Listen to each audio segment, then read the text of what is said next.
200 episodes of Dynamite, and it sounds like the Elite have re-signed contracts. Let's talk about it, guys. This is the hardcore legend, Mick Foley. Well, hello and welcome to Give Me a Oh Yeah. I hope everyone there, right there in Yorkshire, is having a nice day. Bang, bang. Have a nice day. Yeah. Have a nice day. Hello, and a very warm welcome to the Give Me a Oh Yeah Wrestling Podcast. My name is Anne, and we are here on the 2nd of August to watch AEW Dynamite. 200 episodes in and still going strong. I don't know. I feel like the stories have been a bit weak recently. Let's hope tonight we get some booking for All In. That'd be helpful. And let's see if we can see a direction that they're going. I assume the Elite have to be on tonight's show. They seem to be making a big deal of the contract renegotiations that they've had. So it's good for them that they've got the Elite back again. Something feels like it's flashing. I don't know what it is. Anyway, let's go. I've got 9 people in. Thank you so much, everyone, for joining. If you hit that like button, it really helps me out. We do this every week, and we'll be watching All In. I actually got a call from Dom today who was talking about going to All In. I was like, you know what? No, I want to just stream with my dudes and my dolls. Let's do that, right, instead. So not going to All In, to actually just hang out with you guys. So which would be fun. You know, I enjoy doing these. I enjoy doing these every Wednesday. It's really cool. Let's start this as we always do. Let's put some music on and let's talk a little bit about the card. I don't know what it's going to sound like. Whoa, it's spacey, man. Let's freaking go. Let's talk about tonight's card. Not much has been announced for tonight's card. However, what we do have is... Let me put it over here. Chris Jericho and Konosuke Takeshita is going up against Sammy, Guevara, and Daniel Garcia on the 200th episode of Jericho Appreciation Society. No more. Let's find out together. Also, Toni Storm is putting the AEW Women's Championship on the line, going up against Hikaru Shida, who I assume won the match against Nyla Rose on Rampage that happened. I would assume she's in this position. John Moxley is going up against Penta, El Zero, Miedo, and Trent Beretta. A 3-way. We saw a 3-way tag match, and this week we're getting a 3-way singles match, as Moxley is on his devastating streak. Penta won the match last week, though, so let's see how that goes. Jack Perry meets face-to-face with ECW legend Jerry Lynn. Let's hope we get some advancements on that story and where they are heading with it. And also, Carl Fletcher and Matt Davis are going up against El Hijo del Vikingo and Komander for the Ring of Honor Tag Team titles.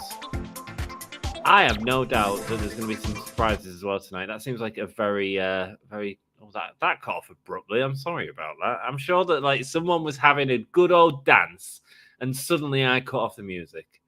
My apologies, everyone. We've got loads of people in chat. Hit that like button. It really helps me. Feed Zeke's Cheeks was the first person in at 12:30, way earlier than me, man, and says, "Oh, scissor me, daddy. I can't scissor you, man. I can't scissor you, bro. I can't scissor you. I can give you this. How about that? Yeah, scissor me. Proky screen or something. I don't freaking know." Hassan's welcome, mate. It says, "Where's the poll?" There's no poll yet. Hassan. It's it's coming up. He says, "Let's roll up." Nice to see you, Hassan. Thank you so much for joining us, brother. We will have polls in tonight's stream that you guys can vote for. Let's as we always do. Hi, Feed Zeke, says Sassy, and welcome to the live stream of AEW. Welcome, Sassy. Thank you so much. Sassy is our moderator for the evening. She has that banhammer, and she's not afraid to use it, let me tell you. Thanks for joining us. Please be respectful of the opinions of others in the chat. And that's what we do, man. We're just a cool little wrestling family, and we try and keep opinions like respectful. Hey, you won't all agree with me, especially if there's a real garbage. If they give that a Shida and Toni Storm match 5 minutes, I'll be really annoyed. Now we have memberships for every budget with special emojis and perks. Check the link in the description. Absolutely. We have our stream. I said it was starting last Sunday. It didn't. It's starting this Sunday. I'm going to have to check if I can make it. I should be able to make it. And we're doing Hangout, I think it's going to be called. And part of the memberships will be able to join us on them live streams. Wow, something just jumped in my eye. I have to go back and watch that on the live stream. How weird.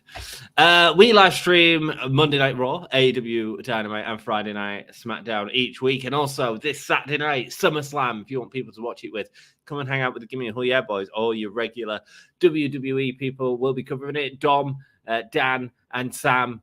And I might turn up drunk. How about that? Maybe. We also live stream major promotions, pay-per-views, and PLE. Oh, mate, I hate PLEs, man. Premium live events, my ass. Patreon and Super Chat are now open for donations. Donations are appreciated, but optional. They certainly are. Your comments are always welcome and appreciated. You guys are the biggest part of the show.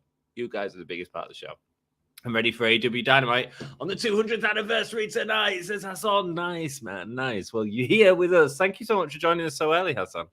Thank you again for joining us for the 200th episode of AEW Dynamite. Thank you, Tony Khan and the AEW Wrestling family. Lots of respect there from Sassy, and I love it. Thank you so much for that, Sassy. Enjoy the show. Hey, all, and says Todd. Hey, up, man. How are you doing? Hi, Hassan. Hi, Todd. Hi, everyone, says Michael Mox. Buddy in the house. How are you guys feeling tonight, mate? I am loose. I had a real nice Brazilian last night with my sister, and my niece proper recognized me when I come in. She's only, I don't know how old she is. Becky, have we missed her birthday? Whoops. So anyway, she recognized me. She was, as soon as I come in, she's like, I was like, hey kid, it's cool. Hey Sassy, Mike, and Hassan. Hey Mox, buddy, how is everyone? I'm great, man. I had a real nice Brazilian. It was really nice. God, just bring out meat on a plate. Give my niece some chicken heart, and she was there eating chicken heart, much to her mum's disgust. Never had chicken heart before, surprisingly. I'm pretty good. I quite enjoy chicken heart. It's all right. It's one of the nicer offals. I don't really like liver and kidney. I am pretty good, and yourselves. Hey, Norma, how are you? Happy Elite re-signed. Certainly did, and Triple H is crying again. So much AEW is a second promotion. Hey, when both companies are doing good, it's better for all of us, man. It's better for all of us. Hey, Norma, in the house. Norma is in the house. Lovely to see you, Norma. Thank you. All is good, Michael. Good, man. Lennon is back. I'm okay. Just got my tooth pulled. Mate. Sorry to hear that. Hope you're okay. It gets better. It gets better over time. Is what I'd say. Ouch. Mox Buddy. Hope everyone is doing well. Oh, it's Becky. She's watching me. She's spying on us, guys. She's spying on us. Just popping in for my eye candy. She's only checking. I've tidied the flat like I said I have. That's all she's checking, guys. Don't believe a word she's saying. Hi, Becky, says Sassy. Hey, Bex. And guess what? Becky might be making an appearance on SummerSlam on Saturday as well. She doesn't know it yet, but she might be.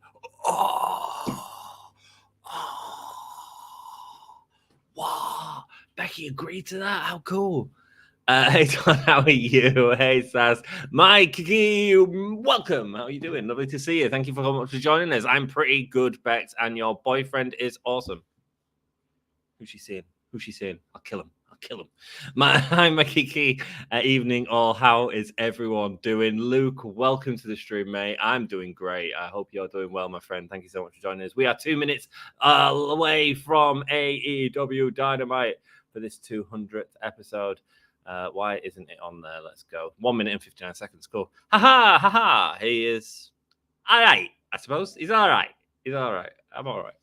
I'm not perfect. Jeez Louise. How are you, Sassy? Says Becky. Hello, Becky. Oh, for those of you that don't know, Becky is my partner in crime. So I'm off to Becky's this weekend. So I'll be live streaming on Sunday from her house and Wednesday from her house next week. That wasn't me just disappearing. I just went to go get my coffee. Cool. So yeah, that's happening. It's also Becky's birthday on Tuesday as well. So happy birthday to Becky. Hi Luke, big name backstage at Dynamite, but is being hidden. Misfit coming in, dropping bombs. Welcome, brother. Hope you're doing well, mate. Hope your channel's doing well, brother. I've not had much chance to go on any YouTube recently. I've been watching Survivor.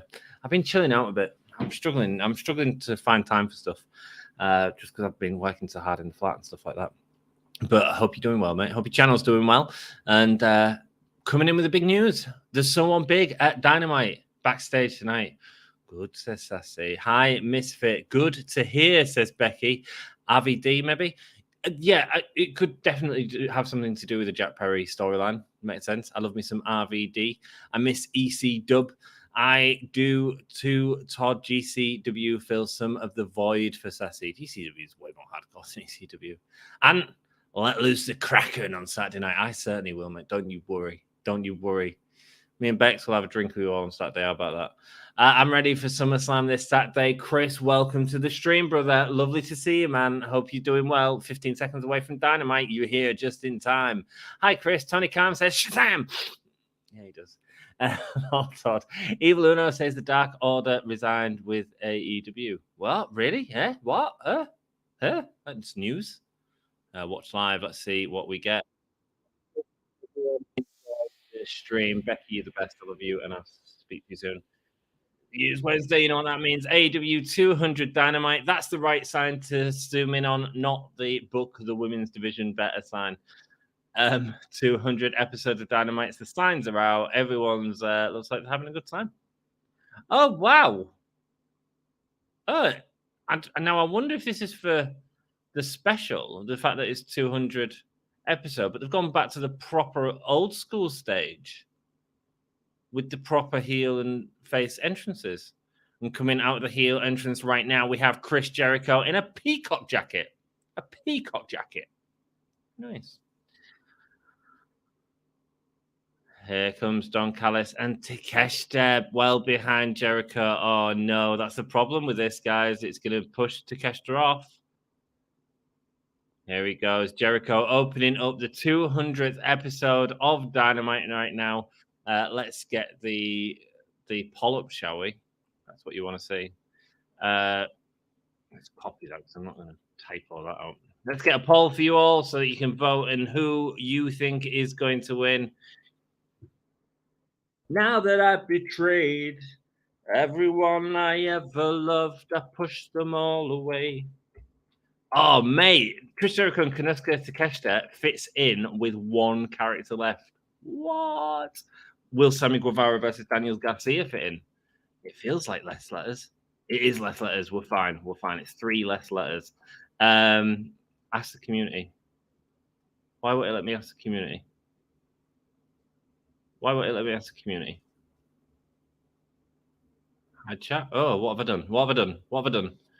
Oh, welcome back to Anthony's mess ups on stream. Start a poll. Why did he do that? Here we go. Sammy Guevara and Daniel Garcia coming out right now, ready to face the former JAS leader. Is Jericho gonna? What's gonna happen here? Are they gonna struggle to fight Jericho, who they appreciated for such a long time, or are they ready to take him out? Oh no, Takeshita and Jericho is 1 letter too long. Where do I take it out? We'll put N to Takeshita. There we go. That's why it won't go up. There we go. We got a poll eventually. We did it eventually. Yeah, we did. Let's go. And let's change the banner as well. Mate, I need to get onto comments, man. I'm well behind. There we go. Chris Jericho and Konosuke Takeshita versus Sammy Guevara and Daniel Garcia. We're seeing the dance-off that they had last week with MJF and Adam Cole as Sammy Guevara and Daniel Garcia unable to win the Eliminator Tag Team Tournament. And also Adam Cole and MJF unable to get the belt this weekend on Collusion. I believe we get a return or debut tonight. Michael, I think so too, brother. Thanks, Becky, for stopping by. Have a good sleep. We love you, Bex. We love you. I'm at LOL. Sleep for me, LOL. What, on Saturday? Come on. Bit of peer pressure, everyone. Becky. I'll be doing that on Saturday night when she's asleep. She'll just be stood. I'll be stood up to her to sleep with Becky. She'll be like, what are you doing now? What are you doing? Here we go, as Chris Jericho and Sammy Guevara lock up in this 200th episode of Dynamite. Jerry Lynn on the show tonight. You're going face to face with Jack Perry. Good night, Bex. RVD versus Jack Perry is planned for All In. Yeah, cool. That makes sense. Makes a lot of sense. It all says Becky. Hi, brother Daniel. How you doing, man? Thank you so much for joining us, brother. Hope you're doing well, mate. Chris Jericho goes under. Sammy Guevara flips back over, and a drop kick puts Jericho down before the kip up. He means they re-signed, not resigned. That's what I said. Resigned. I bet you were all like with his. What? The Elite have gone? The Elite have gone? Yeah. Yes, they have re-signed. Hi, Nina from Tommy Guevara puts Jericho down. Hi, Daniel says, Sass, please break up JAS tonight. It's happening, of course. It's happened. The only stage is only for the 200th episode. I kind of like that stage, man. I feel it's really iconic. Takeshita is replacing Mox tomorrow at Wrestling Revolver pay-per-view. Interesting. Why? What's Mox doing? Fishing. Garcia dancing is major cringe. It certainly is, but he has got a good thrust. Jeff is in. Welcome, brother. Cincinnati boy. What is up? And quick thought. Don't like the fact that Jericho's overshadowed Takeshita recently. They had something good going on with heel Takeshita. Agree completely. The 200th episode to come out. Oh, it's that dancing. They come out and straight away, like, it's Jericho out first, then it's Don Callis, and it's Takeshita in the background, and it shouldn't be that. You all know I'm a fan of Takeshita. Like, I think his in-ring work is freaking beautiful. Given this character, which I think certainly has so much potential. The biggest plus of him being with Jericho is he's going to be on TV every week. And so hopefully he can get this evil character over. Getting a lot of boos to Takeshita right now, which is great. It's exactly what you want from the heel. Garcia is doing the dance. He certainly is. Do a little dance, make a little love, get down tonight. Get down tonight. Ooh, papa. Cincy in the house. Cincinnati is in the house. Come on then, send us an invite. Whoa. On the 200th episode, it looks like we are getting a guest on the stream. You know he has an open invite because we love having him on the show. It is Dan from Pro Wrestling Eve. He's going to come and hang out with us. Just going to message him on X, which also means Twitter. So, yeah, we can get a bit of insight from Dan, and he can talk about how badly AEW has been booking the women's division, because it has been garbage. Invite, copy. There we go. Jericho celebrating there as Garcia is on the floor. Here we go. Here's the invite, Dan. Come on down. There we go. Hi, Anthony. Are you going to watch WWE SummerSlam on Saturday? Probably not. My girlfriend's around. I think I'm gonna get drunk and pop into stream instead. I'll watch a match, something like that. How's that? Is that okay? We've got Dom covering it, we've got Dan covering it, we've got Sam covering it. To be honest, I don't really like more than 3 people on the stream. I think it's too many voices. I think 3 is really good, a really good dynamic and works, but 4 is just too many voices. I don't like it. So I always ask to try and do 3 on the streams, and I think it's more important for them to do SummerSlam. I think that they're the guys that you watch cover WWE, and you know, I cover the AEW, and they all know that I'll be doing the AEW, you know, just like I'm doing All In with you guys. Turning down tickets for All In, guys. Turning down tickets for All In to stream with you guys, because that's what I want to do. Dan the Wizard says, Maggle, welcome, Dan. And the Wizard has honored us with his presence. He certainly has. Greetings to the Wizard of Ease. Invite activate, please, says Sassy. Dan has got the invite sent to him. He just needs to check his X. Sammy started, was the opening match on the first Dynamite, and now on the 200th. Absolutely. It was Sammy. Was it Sammy and Cody? Was it Sammy and Kip? Because I think Sammy and Kip the first match at All In on the pre-show. Something like that. Takeshita, says Sassy. Indeed. Hi, Anthony. It's okay. That's cool. Hey, my Kiki, you can come and join Dom and Dan and Sam and the guys that you normally do your WWE coverage. They're all going to be here and all going to be party. I sent it to your X account, mate. Your X account. also known as the Twitter. I don't understand why it's changed to X. I don't follow the politics of it. The Takeshita knocks off Sammy Guevara. Collision commercial on now in the States. Have to say, I've become a huge Collision guy. So good. I'm glad you're enjoying it, man. I'm glad you're enjoying it. I heard that the numbers for this week's Collision were great.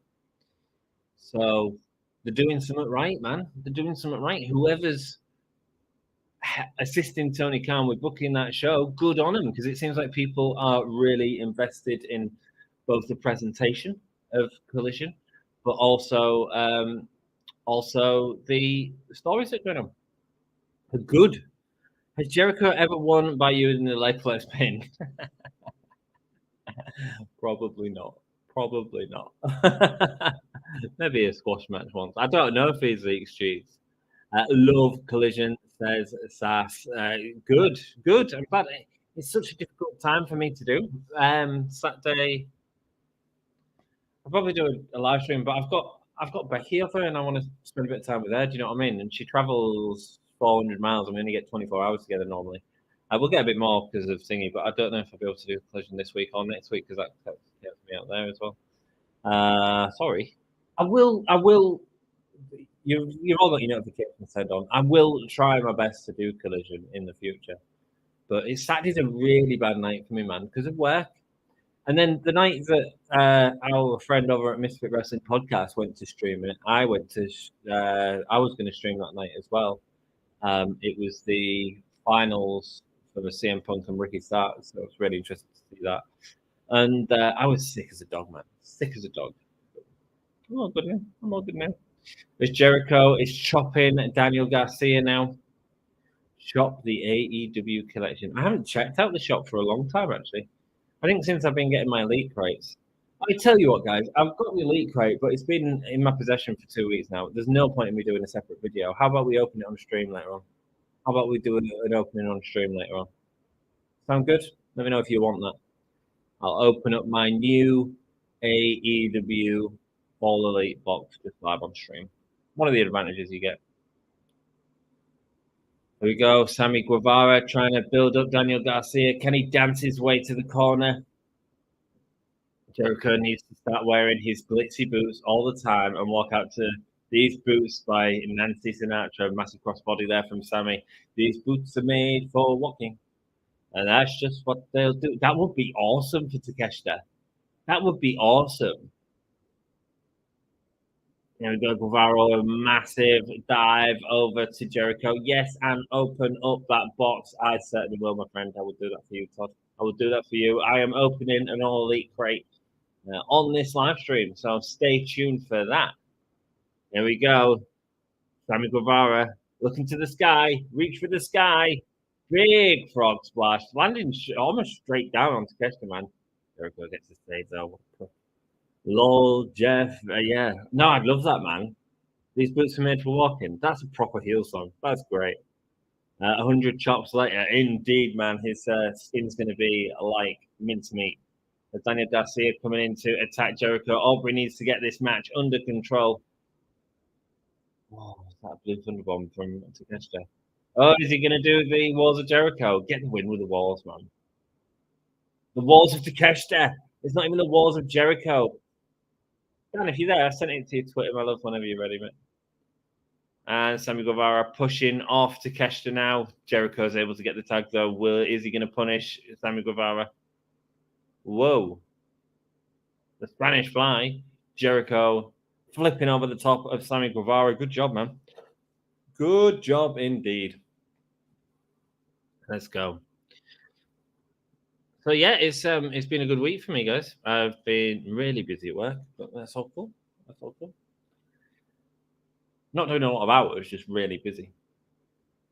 We go massive clothesline for both men, putting both men down. Jericho has a chance to readjust his hair, even though he doesn't have a chance to get a tag. No, neither man has a tag partner available. Oh, Garcia is on now. Getting up. Can Sammy Guevara get to Daniel Garcia? Yes, he can. Jericho getting up. Code breaker. Oh, wow. Putting a stop straight away to Garcia. And kick out, yes.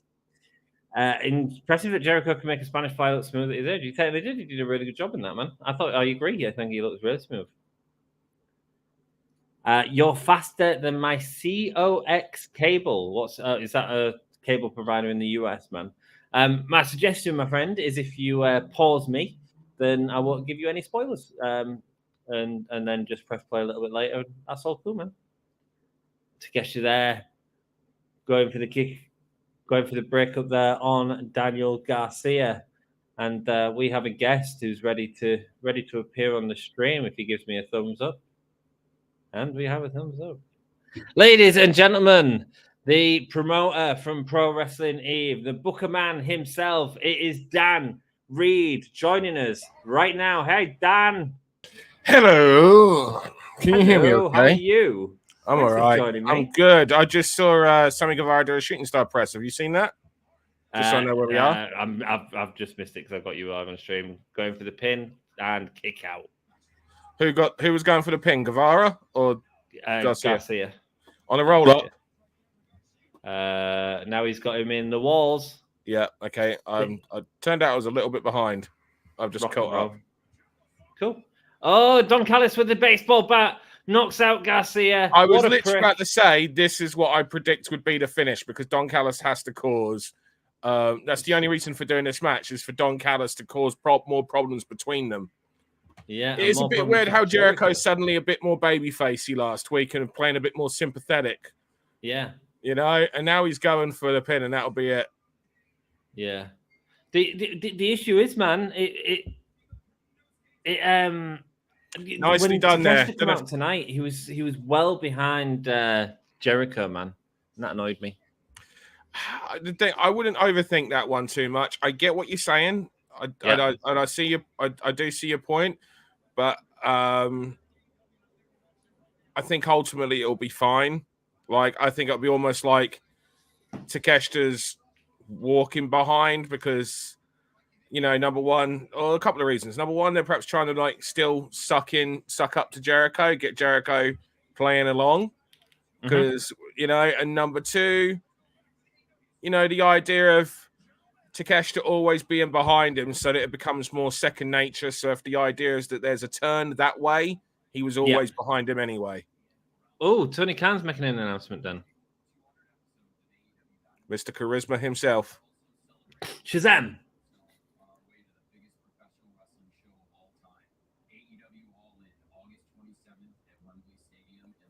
Read those cue cards.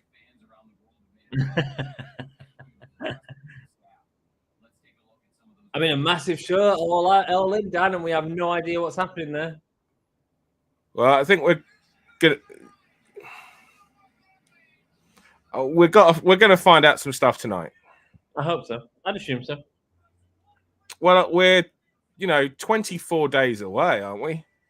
Yeah 25 days away. I know. Yeah, but you can build stories, man. They should have been building stories from the last pay-per-view. Brother, preaching to the choir. I know, man. What do you think? We are now at the 200th point in Dynamite, and it has provided us a hell of a lot of entertainment through what was one of the most difficult times that the world went through with COVID, and they managed to carry on. Sorry, just a changing my. I just realised what my background was. God, my place is a tip. In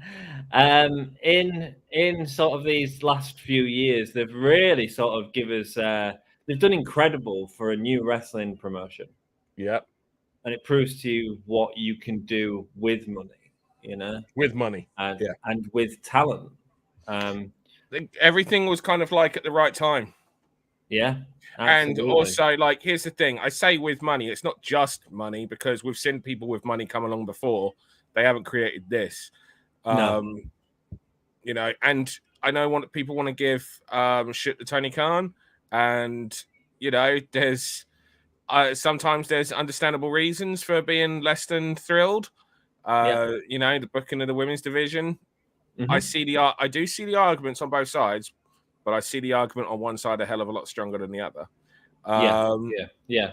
But the fact of the matter is, he still had to convince people that this was legit, and for people to not try and be a dick to him, so to not rinse them effectively. And it's and also to put the best foot forward, and to make things work, and to use his connections to make business deals happen, to bring in certain. Do you know what I mean? Like, like it. Not anyone could. It's not. I'm sure most people watching, especially with how you see, on social media, I'm sure most people watching think they could do it better. You couldn't. Oh, 100%. I think we all do.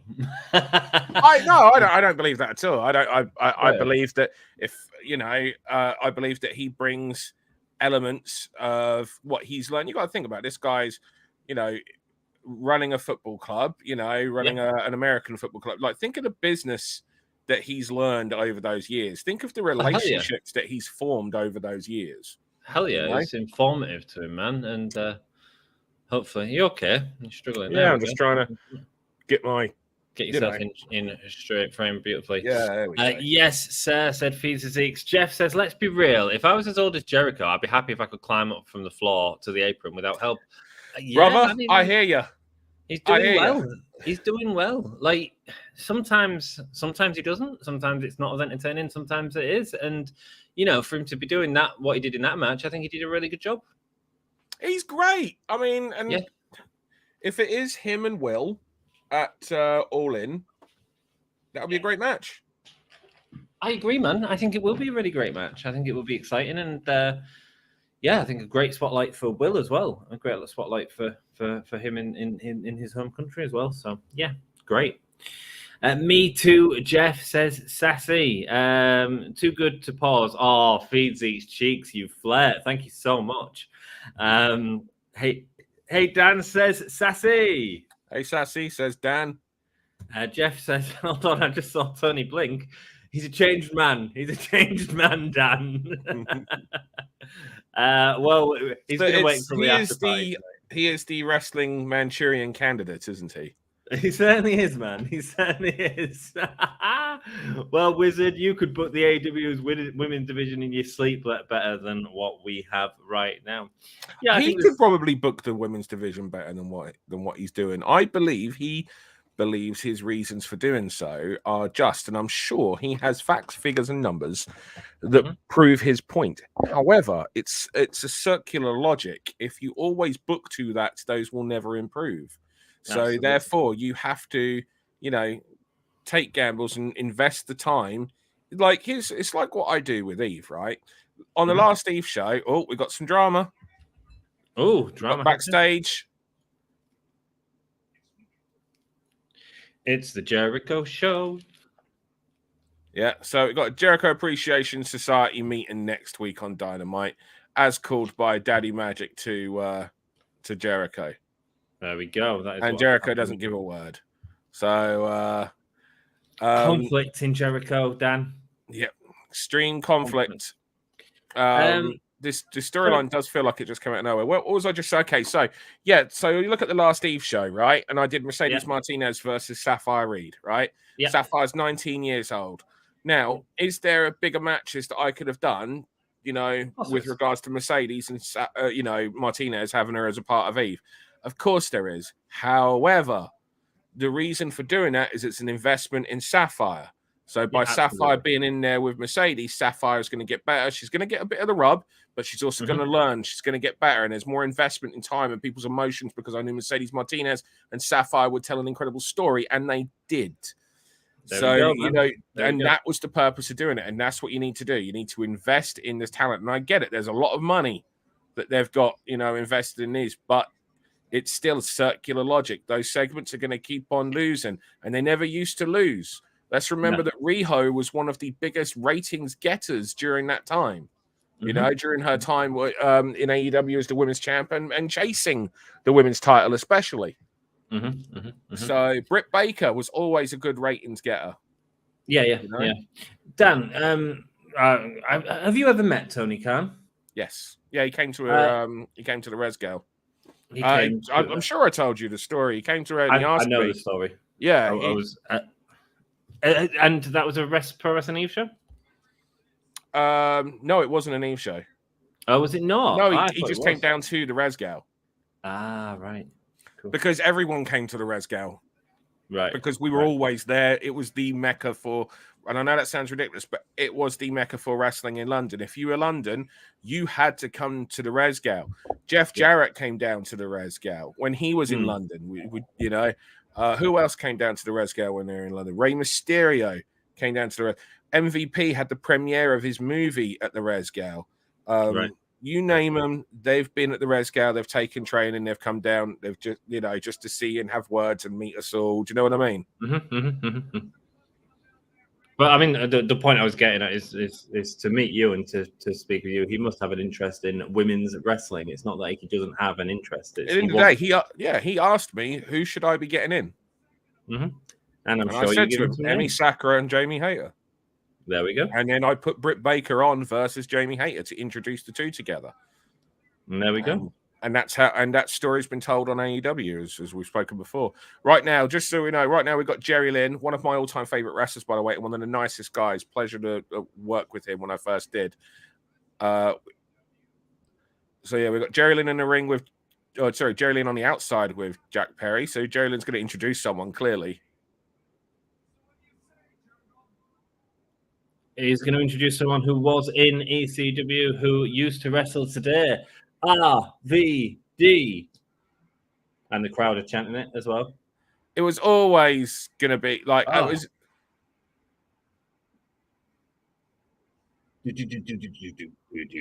they actually got walk, they have. Yes, boy. Who is it? It was Pantera walk, brother. I know Pantera, yeah. It is RVD. Cool. Yeah, that was his. Was this? This was his ECW. You're old. Sorry, you're too young. Mate, I couldn't afford Cartoon Network when I was. Cartoon. Here is RVD coming out. Cartoon Network. Come on, brother. What was ECW on? Was it on late night TV? No, you had to import the tapes, bruv. Did you? Oh, was you a tape importer? Was tape copy to Max for you, Dan? NTSC. Yeah, I had to buy an NTSC video player in order to play American videos. So I had a guy that would record ECW off TV in the States, and yeah, that's why I was watching Japanese wrestling and American and everything from like 1995. Wow, man! So I was like 13 years old and doing it. You know what I mean? But mate, yeah. So right? Walk by Pantera was RVD's theme, and right, I didn't know it was right. Hey, look, if we get RVD versus Jack Perry All In, I think that's super fucking cool, man. I think it's great. I think it's a great match. I think it really sells the card to a different audience. It's not getting a different audience, realistically. He might get some people like. I think it's a draw, Dan. I think the same people that wouldn't necessarily go. There's people who are not AEW fans because they see it as a different promotion and blah blah blah blah. RVD will interest people in that product, and you will get people who buy tickets for All In to go see RVD. So RVD just missed the Van Daminator on Jack Perry there, and Jack Perry escaping through the crowd. It was great the way he just come out of nowhere. And he just grabbed the child and he's holding the child in front of him. Now, they're obviously people they know because they've got the AEW passes on. Yeah. That's great, though. That's a great visual. That is superb. Yeah. Sassy asking Dan, is it backstage politics? I'm assuming this is talking about the women's division again. There's always backstage politics and everything. Yeah, there we go. I don't think I could book better given the realities of dealing with talent demands, buy-in, egos, etc. Yeah, that's one of the hardest things. Yeah. Like Jeff's on the money in that. Like, you're having to keep people happy, and there's two things to keep people happy. And if either of these two things don't align with the performers, then you got a problem. And those are cash and creative. Mm-hmm. If either of those differ from the talent's views, then you got some issues. So trying to keep everyone happy, that is a difficult task. Certainly is. And sometimes you gotta. There's a Vince saying, and I agree with it. Sometimes you gotta eat shit and like the taste of it. And it's just like because you got to be a team player. It's not always about you. You know, we've talked in the past about issues that you've had that have been completely out of your control, and it's frustrating. It's frustrating. Yeah. I've got although some I issues out enjoy of my control right now that I'm trying to deal with. Yeah, That I've literally had to get the Home Office involved in. Oh, really? So, yeah. Wow. I enjoy the product as a whole. My tastes don't always align with Tony's. No, and I think that's fine, Jeff. I think that's fine. You know, it's a what match. No one's taste will align with anyone 100% of the time. Yeah, I'm a big cinephile, right? Like I'm a big. I go to the cinema at least once a week. I don't watch any television series, like because I can't go to the cinema once or twice a week and then watch a television series. You know what I mean? But like, all you need to do is talk with your mates about what you thought of a movie, and for some reason, people think that that's different than wrestling. If you argue, if you don't like a match and somebody else does like a match, then it becomes an argument. You don't know what you're talking about. That was a good match because of this. This was a 3-star match. This was a 5-star match. This was a 7-star match. You know, I mean, it's like, but yeah, oh, I like that movie. Oh, I wasn't so fan of it. Oh, I really did. Oh, yeah, no, not for me because of this. Yeah, no, I get that. Why do people act like different? Wrestling and movies are the same thing.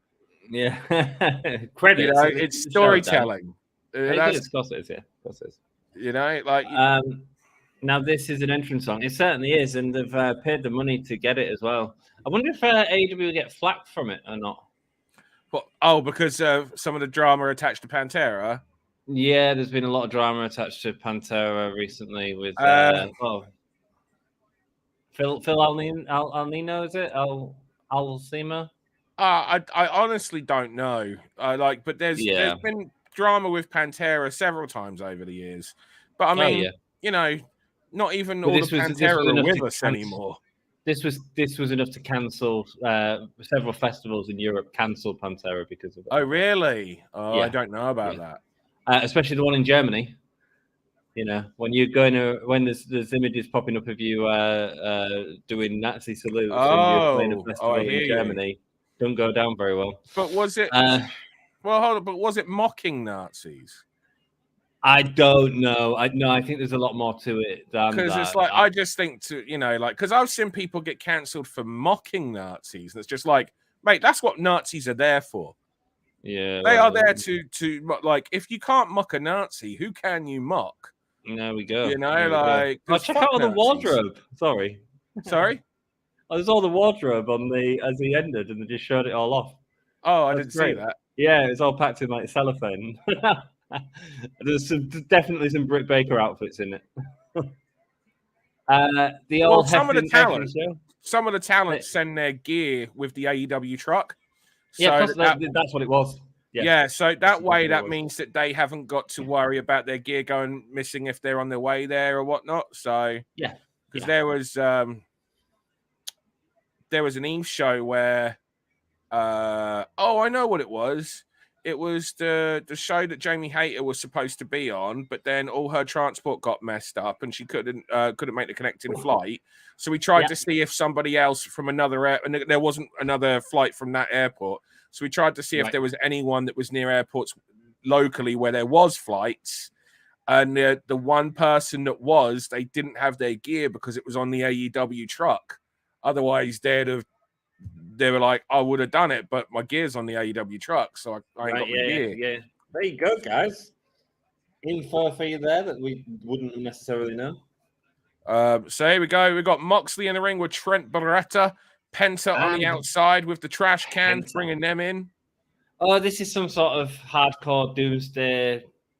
Well, the thing is, they said that this isn't anything goes triple threat match, but all triple threat matches are anything goes because there are no DQ. Yeah, but let's advertise that we're using weapons in this match, and Moxley is going to bleed on the 200th episode of Dynamite. Big smack to the head with the lid of that trash can.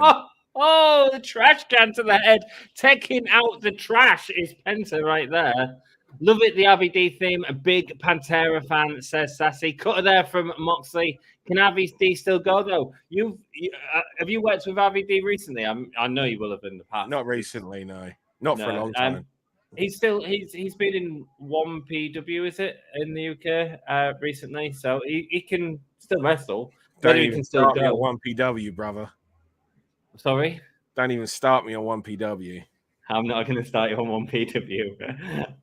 but I know he was Barbed recently wire. headlining one of the show. Barbed wire Barbed wire. board, or no, barbed wire 2x4 or 4x2. Hacksaw Jim Duggan.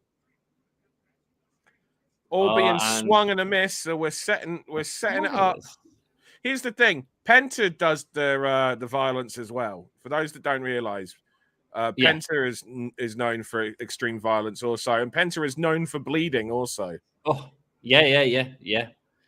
And you even tell when he is. And Beretta takes the barbed wire. Oh, and now to his back. Bless him. Here we go as he's wrenching at his face. Oh dear. Oh, and he's Trent Beretta is about to bleed. I saw that. Tony Khan bought the rights to Walk by Pantera. I cannot wait to hear that in Wembley. Are you going to Wembley, Dan? Oh, pile driver onto Trent Beretta's head. Are you going to Wembley, Dan? Sells his ass because of the barbed wire. Smart move. Yeah. Are you off to Wembley? I mean, I'll be there. Yeah. And you've got a show the day after, is that right? 2 shows the day before. 2 shows the day before. 2 shows, 2 different venues, 1 day. You are mental. Yes, I am. And can we watch them on YouTube, Dan? You can indeed. You just got to go to watchevewrestling.com and that will link you to our YouTube channel. It's a nice little link. Nice little forwarding website address there. That will take you to our channel. Become a channel member. Get all of the Eve shows live and including our back catalogue. I've just uploaded like 6 or 7 shows. In fact, you also get the shows from our little sibling promotion XWA. So if you want to see Penta versus Will Ospreay, for example, then you can watch some XWA and you'll get that match. That sounds all right. I wouldn't mind watching that, to be honest with you. And thankfully, I'm a member, so I get all the content free. And congratulations, Dan, on 40K subscribers. By the way, man, really happy. Thank you very much. Genuinely appreciate it. Yeah, I sent you a message. Like, I remember we talked. Me and Dan talk a lot about YouTube because we're both trying to figure it out, and we've both got very different things going on. I remember like when we was talking about it last time, you was at like 17,000 and you've shot up. So, and it's hard work, Dan. Well done. It is hard work. I got a lot of respect. Oh, we got a superplex off the top rope through 2 tables. Boom! Perfectly placed. Nicely done. Trent is bleeding. Perfectly placed, perfectly timed. Very good. Jeff Adams, he still wrestles, says Misfit. Blood all over the table as Trent and John Moxley are laid out in the tables. Shida and Toni are main eventing. After last week? What do you think? Well, Misfit is saying it on the show. If they are main of course they are. After last week, they have to. Mate, do you think it was a coincidence that all of a sudden Mercedes Martinez got called up to Collision? Well, no, they need to start doing shit with the women's division. Right, exactly. Yeah, I see what you're saying. Good. Well, hopefully. I mean, but it's not just about main eventing. It's about giving time. No, but a load of people. But it's not just even the time. It's about building. Like, here's the thing: when I saw that Mercedes got called up, to start doing Collision and being on, and having a story, it was like cool. And then it was like, and next week, Chris Statlander versus Mercedes. It's just like, oh, we're just going straight to it. Yeah. You know what I mean? It's like we're not gonna spend some time building, and then because here's the thing: Chris Statlander and Mercedes Martinez. That's a fucking good match, yo. That's a good match. I assume Jamie Hayter's coming back tonight. Then you probably know. You're not going to let us know. Everyone can read Dan's reaction right now. Jamie Hayter's coming back tonight. It's got to be if the main eventing, man. Dan, you can't make people happy by giving them what they want in terms of the women's division, but then not deliver on what you are expecting. Brother, Jamie's hurt. Really bad. Not good. Yeah. No, cool. I get that, but if you tell me Toni Storm and Shida are main eventing tonight, I am expecting Jamie Hayter to come out during that show. Well, that's not. You can't blame AEW for that. Like, people get hurt. Jamie's hurt. Jamie's not there tonight. I promise you. Well, you've got to have some angle, Dan. I don't doubt there'll be an angle. That doesn't mean that you won't get an angle. Mate, you don't doubt there's not going to be an angle on the women's division? Are you fucking kidding? After last week, no, I believe we're going to get a good angle. Yeah, we better do. Like, I don't know if you saw me last week. I was pissed. So last week, right, I was trying to take myself to bed at a reasonable hour because I had shitloads of work to do because I've got, I haven't, it's not just those two shows. I've got another show next Sunday as well. So I've got a lot of shows coming up, right? Yeah. And, you know, when you're using international talent, I've got international talent on all the shows. I've got a lot of talent on a lot of shows as well, you know. These aren't just small shows, right? Mm-hmm. So I was just like, and I've got a shitload of things to do, and I've got to get up. So I was like, I'm going to take myself to bed at a reasonable hour. Well, of course, my body clock's not used to going to bed at night, is it? It's used to going to bed around 6 a.m., sleeping like 3 hours, and then getting up, right? 4 hours. And then, so it's like, you know, so it's like, I was up and I went to bed and I stuck on Dynamite. I was like, I'll fall asleep to this. And it was a weird one because it wasn't a good show. I think we all know last week was not a good show. But I got to the, you know, that match, and I was just like, well, everyone has a bad night in the office. It's just a shame that they're having 1 million people watch them. And that is literally how, you know, and then that sign came on and I was just like, you know, that just kind of said it all, really, you know. It did. It was, I mean, here's the thing. I right from the start, though, Taya Valkyrie makes her entrance and her logo is like a showgirl circus kind of thing. And I was just like, who is Taya Valkyrie? She's been involved in angles, but we know nothing about the character and the story of the character. We've just had a bunch of angles with her. Somebody tell me something in the chat, genuinely. Can anyone in the chat explain to me Taya Valkyrie's AEW character based on what you've seen in AEW? Don't start thinking about what you've seen her do elsewhere. Oh, destroy her through the table off the top. Oh! Although it's Penta that takes the full of the table. Yeah, but the story is that it's Trent. Yeah. Here we go. Moxley Penta now. takes that. Massive dive through the table as Moxley sends Penta. Do you know what I liked about that? Is he didn't do a spear. He just did a shoulder charge, which I like. I appreciate. That works for Moxley's character, man. It does, exactly. And he doesn't need to do a spear. Other people do spears. He don't need to do the spear. RVD, 52 years on, looks in pretty good shape. Totally a go. I think it's a great idea, and I think it'll really elevate Jack Perry and that angle. What did it do? What did the Legend Killer gimmick do for Randy Orton? That's what this is. This is Randy. Yeah. This is Jungle Perry. Sure, why not? This is Jungle Perry's Legend Killer gimmick. You know this. And thumbtacks. So we got about 1,000 thumbtacks, drawing pins if you're in the UK in there right now. They were all real as well. There was none cut off. Excuse me. Moxley ready to take a big bump, I think, on Dynamite.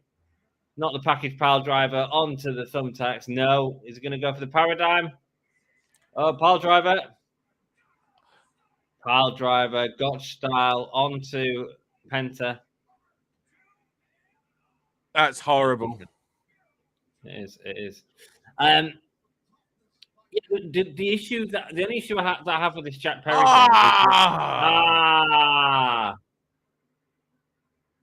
look at his back, Dan.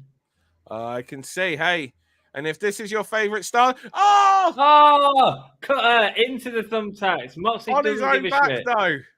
He doesn't care. He's got the tacks. He's going to get the win. Oh, no. It wouldn't surprise me if Trent won this, you know. It would do Trent the world of good. Well, Penta won last week. This is match number 2, though, yo. What we following this with? And also, here's the other thing. This is putting a lot of pressure on Toni and Hikaru. Certainly is. Orange is going to be a big part of this match. Yeah, man. Sassy, really good point. He should come out after last week, I'm sure. It wouldn't be Dynamite 200 without Moxley bleeding buckets. Well, I'm sure it's coming, Jeff. Well, my kind of match. Buckets, to be fair. No, he's taking proper bumps. His head's not gigged at all. No. Blood alert, says Sassy. Blood alert. The only person who's gigged is Trent. He is, yeah. He is. If Jamie's hurt, what will be the women's match at All In? Great question. Nothing, says Sassy. The only angle in the women's division is the Outcast at Jerks. Other than that, not really a story going on. That's the problem. There's no story. Because here's the thing, right? It's one thing. This was my problem with the Ring of Honor pay-per-view. Everyone's like, they gave the main event to Athena they gave the main event to Athena and Willow, and they had a great match. You're right, they did. What was the other women's match on the pay-per-view? Nothing. Yeah, we had one match on the pre-show. No other women's match. No. So what does that tell us? It doesn't build us up at all. No. Nice. Paradigm into the thumbtacks. Mate, these guys are not afraid of these thumbtacks. Well, they might be afraid, but they have no choice. They're running through it. And Trent getting the win. Again, this is a story of Moxley and the Blackpool Combat Club unable to get these wins that they would normally get in these situations. It's going to cause frustration for the Blackpool Combat Club, and we might see them go really dark and really invasive across the division and a real threat to the division. Well, I'd like to hope that what we're also getting here is building up for the Trios division, because that Trios championship has fallen by the wayside. And if we're going to build up Best Friends, and if we're going to build up Phoenix, Penta, and Pac again, then of course we've got BCC, then we've got 3 teams there ready for House of Black. Yeah. And hey, someone give me that as a 4-way 3 trios match. That would be sick. We've never had a 4-way 3 trios match in AEW. I mean, just think about that. That would be incredible with those 12 guys. It could be, yeah. It could be a massive... it could be like the Elite and BCC at the last pay-per-view. So, Jeff, to your point, you are right. And I think what's great about your comment as well is you say the women's division is the Outcasts of Jerks. That's exactly right. The Outcasts aren't a threat to the division. The Outcasts are something that... They had a story. Just Jerks. To be fair, they had a story, but then everyone got hurt. Was it everyone got hurt or just Jamie? No, Britt got hurt. Britt was off TV for a while. Right. Okay. So, Britt was off TV for a short period of time. Jamie was off. Jamie was and is off TV. Do you know what I mean? Yeah. So the BCC getting this loss here. I assume we're getting this as a 3-way then for All In. Certainly doing an angle here. Well, I mean, they set it up following Ring of Honor. This was all started from Ring of Honor.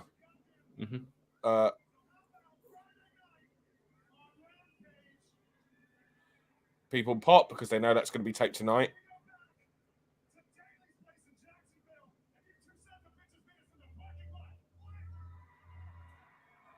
Parking lot brawl on Friday.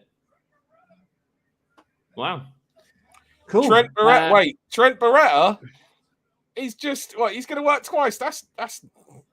I think they said it's in Jacksonville, mate. So I don't think it is being filmed tonight. Oh right, okay, that'd be cool. So RVD said on his podcast he claims to not have watched last week's segment and had no idea what was happening.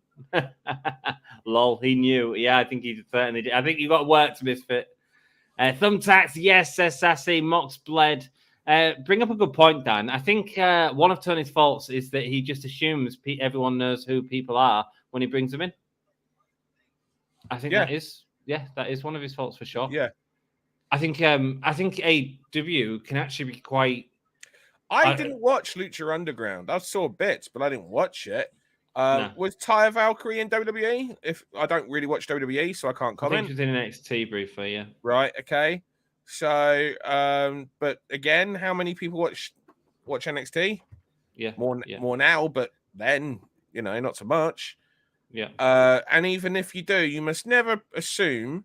You still have to tell your version of that, because wrestling is a multiverse.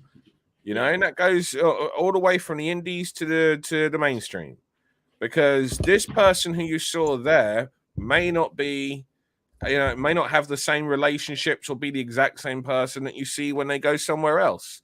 Wrestling is a multiverse, and so you need to tell us about who this character is. What's their story? Our cameras are doing great things tonight, aren't they?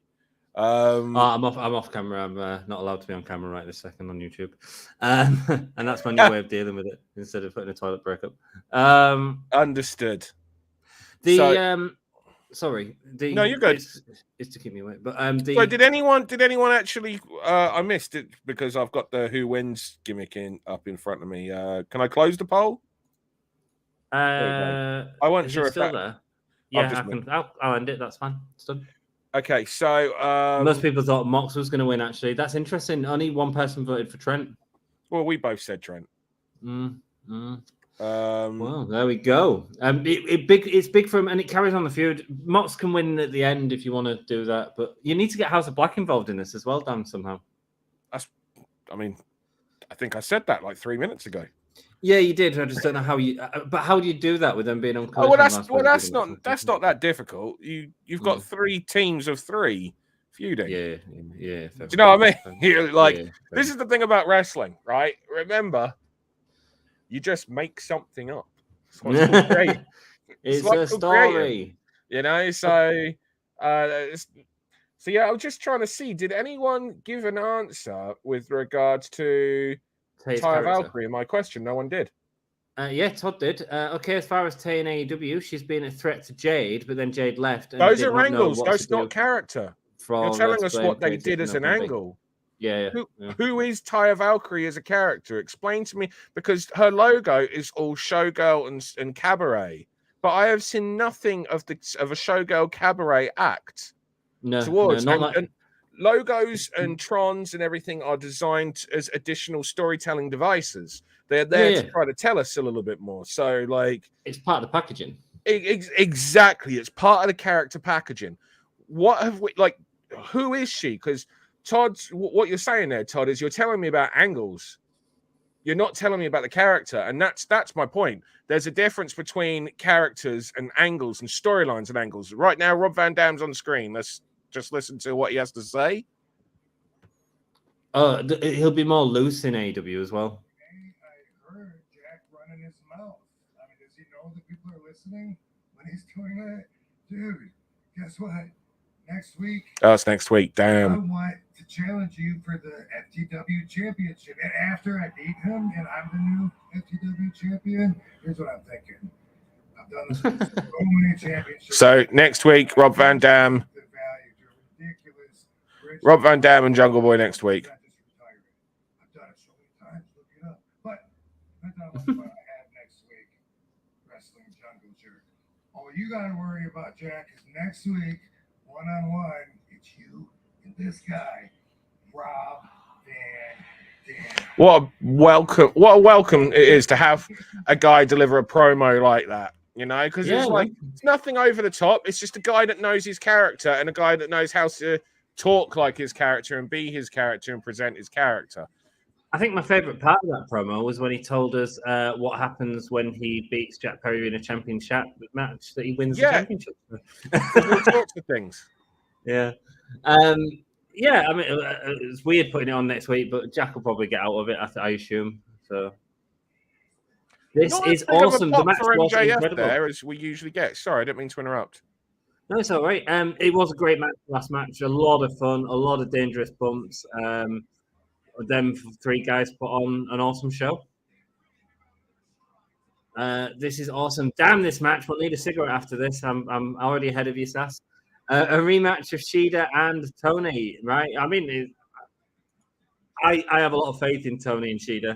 2 of my favorite wrestlers. We've seen them have great matches before. Yeah, so let's see him have a great match tonight. And if anyone watches Eve, you'll have seen both Hikaru Shida and Toni Storm and Eve before, so you know that they're great. There you go.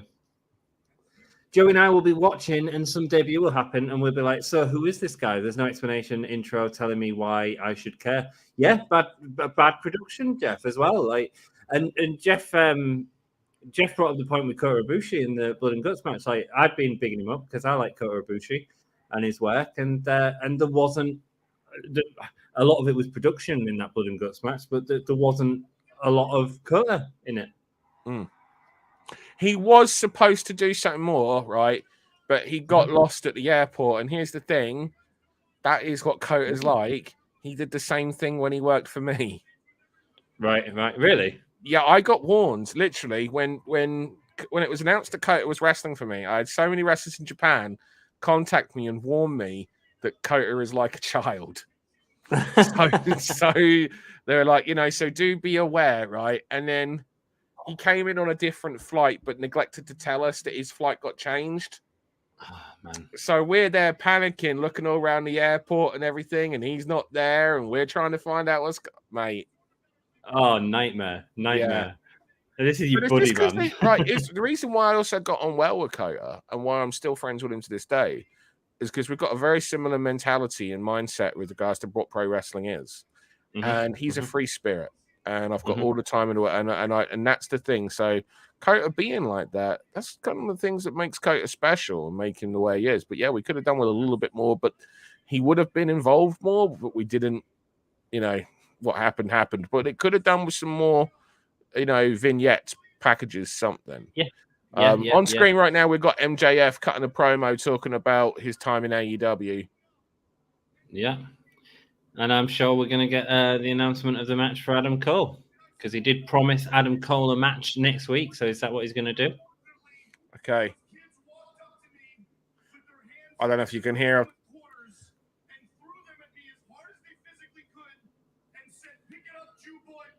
So he's talking about, the anti-Semitism right now that he has suffered. Mate, MJF is this is setting up a big angle for MJF, and I think it's going to be great for him. He's so good. He is. So he's walking the line right now of being that babyface character whilst we all wait for a heel turn to come between him and Adam Cole. Yeah, but we all wonder what side it's coming on. I don't. But a lot of people are. A lot of people wonder what side it's going to come on. Now, he still refers to himself as the devil, and to me, I think the thing is, Dan, what's going to happen is Adam Cole is going to do something regrettable to Roderick Strong, and that's going to be MJF's victory over Adam Cole, and then he's going to turn, and Adam Cole's going to be left with nothing. But you need that moment between Roderick Strong and Adam Cole. I mean, I assume we're going to get 2 pay-per-views potentially of Adam Cole and MJF, but I could be wrong. Yeah, I think that'd be great. And they're like back to back, aren't they? They're a week apart or something. Well, one that tells the story that leads into the other being so. Maybe you do MJF and Adam Cole as a baby match all in to lead into it being a baby heel match all out. Makes a lot of sense, man. But it's also very close to do 2 matches like that without weeks of TV in between. But hey, this is the position they find themselves in, a week apart. With 2 big shows. Very, very difficult position. MJF isn't scared anymore. So MJF saying he's not scared anymore as a result of everything that he has suffered. Referencing the anti-Semitism.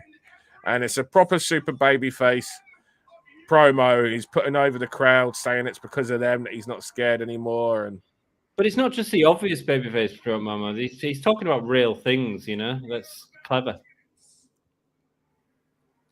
People care about Max. The crowd want to cheer him all the time anyway because we appreciate his work. Jamie Hayter's injury screwed up all the plans they had for the Outcast, says Misfit Wrestling Podcast. Yeah, potentially, yeah. But then you need to pivot.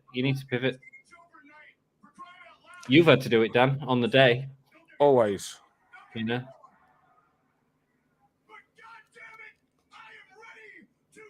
I don't remember the last show where I didn't. Yeah. Hashtag plans change. It's real. Yeah. I feel like BCC losing as a way to make people think others have a chance. Yeah, absolutely. And Well, you also got to give credibility to the others. Yeah. It puts everyone over. It's the right thing to do.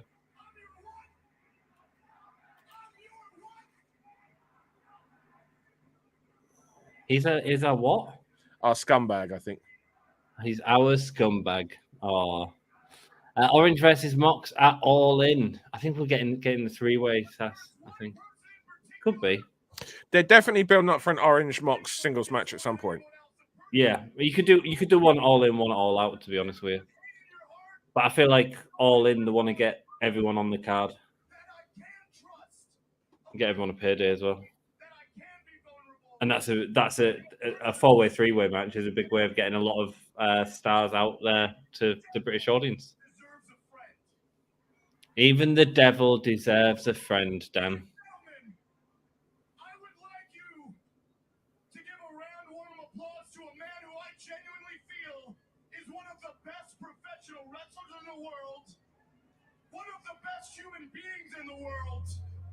One of the best human beings in the world. It's Adam Cole, baby. Adam Cole, baby. Adam Cole, baby. Crowd popping for it, man. She was also in Impact. She certainly was, Michael. Nothing I regard to Taya. Yeah, no, that's the problem. There's no character. Her presentation had fit Nina Samuels really well.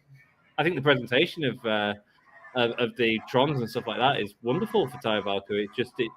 It just there's nothing in the character that works for it. AEW's parking lot is safer than NXT's parking lot. I did it for The Rock. She has no character, Sassy. I agree. It looks like old RVD has been enjoying a few left-handed cigs out in the back of the arena. More than likely. Hate face MJF, says Sassy. I think that's cool. I can see why people would do that. I think the moment will be worth it. Michael likes face MJF. He's good as both, in my opinion. I'm pretty damn impressive, aren't I, Tampa? He is pretty damn impressive, Dan. So we got Adam Cole in the ring right now, going back and forth with MJF, but it's a love fest. But we're clearly going to be setting something up here. That title match was promised. But it's because of the man. But it's whether... Because I really do appreciate you coming out here and sharing your story. Is the tag title match one and done? Do we get a rematch? You are not alone. Maybe. What else? Well, I don't know. Maybe you could do FTR and Bullet Club Gold because people have been loving that recently as well. They've already done that match to death, though. There's nothing more to do there. They had amazing matches. That's near 60-minute match on Collision. Amazing. One of the best tag team TV matches. Max is growing to be the man he's meant to be because of his friendship with Adam Cole. The people love Max. He's our scumbag, Dan. So yeah, this is Adam Cole currently putting MJF over to his face and saying how great he is and saying how that deep down there's a good guy in MJF.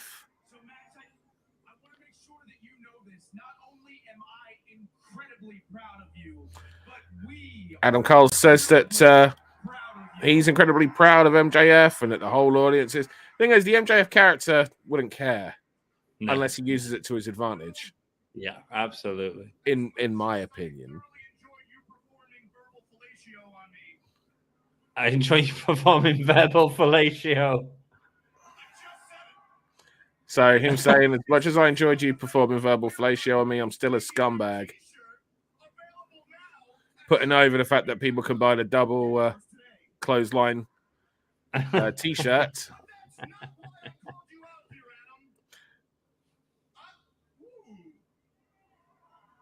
Someone said something. So yeah, we are setting up the title match.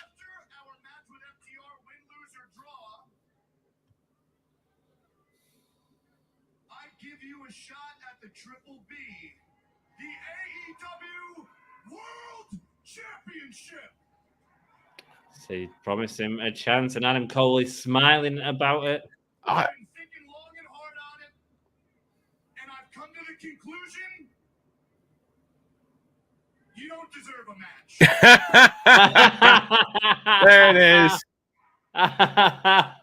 This is what I was expecting more. To string it out. Yeah. He kept saying devil. I always... Oh. You don't deserve just any match. It's twisting. Dang. Got us. The match. The contract is there. Oh, yeah, this is all in. They've got the shot. They've got their the WrestleMania equivalent poster in shot there. Mm-hmm. I wonder if they'll do a point. I don't think so. There we go. MJF and Adam Cole are all in. It is happening, guys. And if you're going to All In, then you should think about going down a day early and getting one easy, of the man. few. There's only 30 tickets left for the evening show. You should get one of them. 30. Man, get on it, guys. If you are heading down to All In, go and hang out with Dan as well. There's going to be a number of performers from other promotions there, by the way. So is there? Yes. Yeah. Here we go. Adam Cole about to sign it. Is he signing his life away?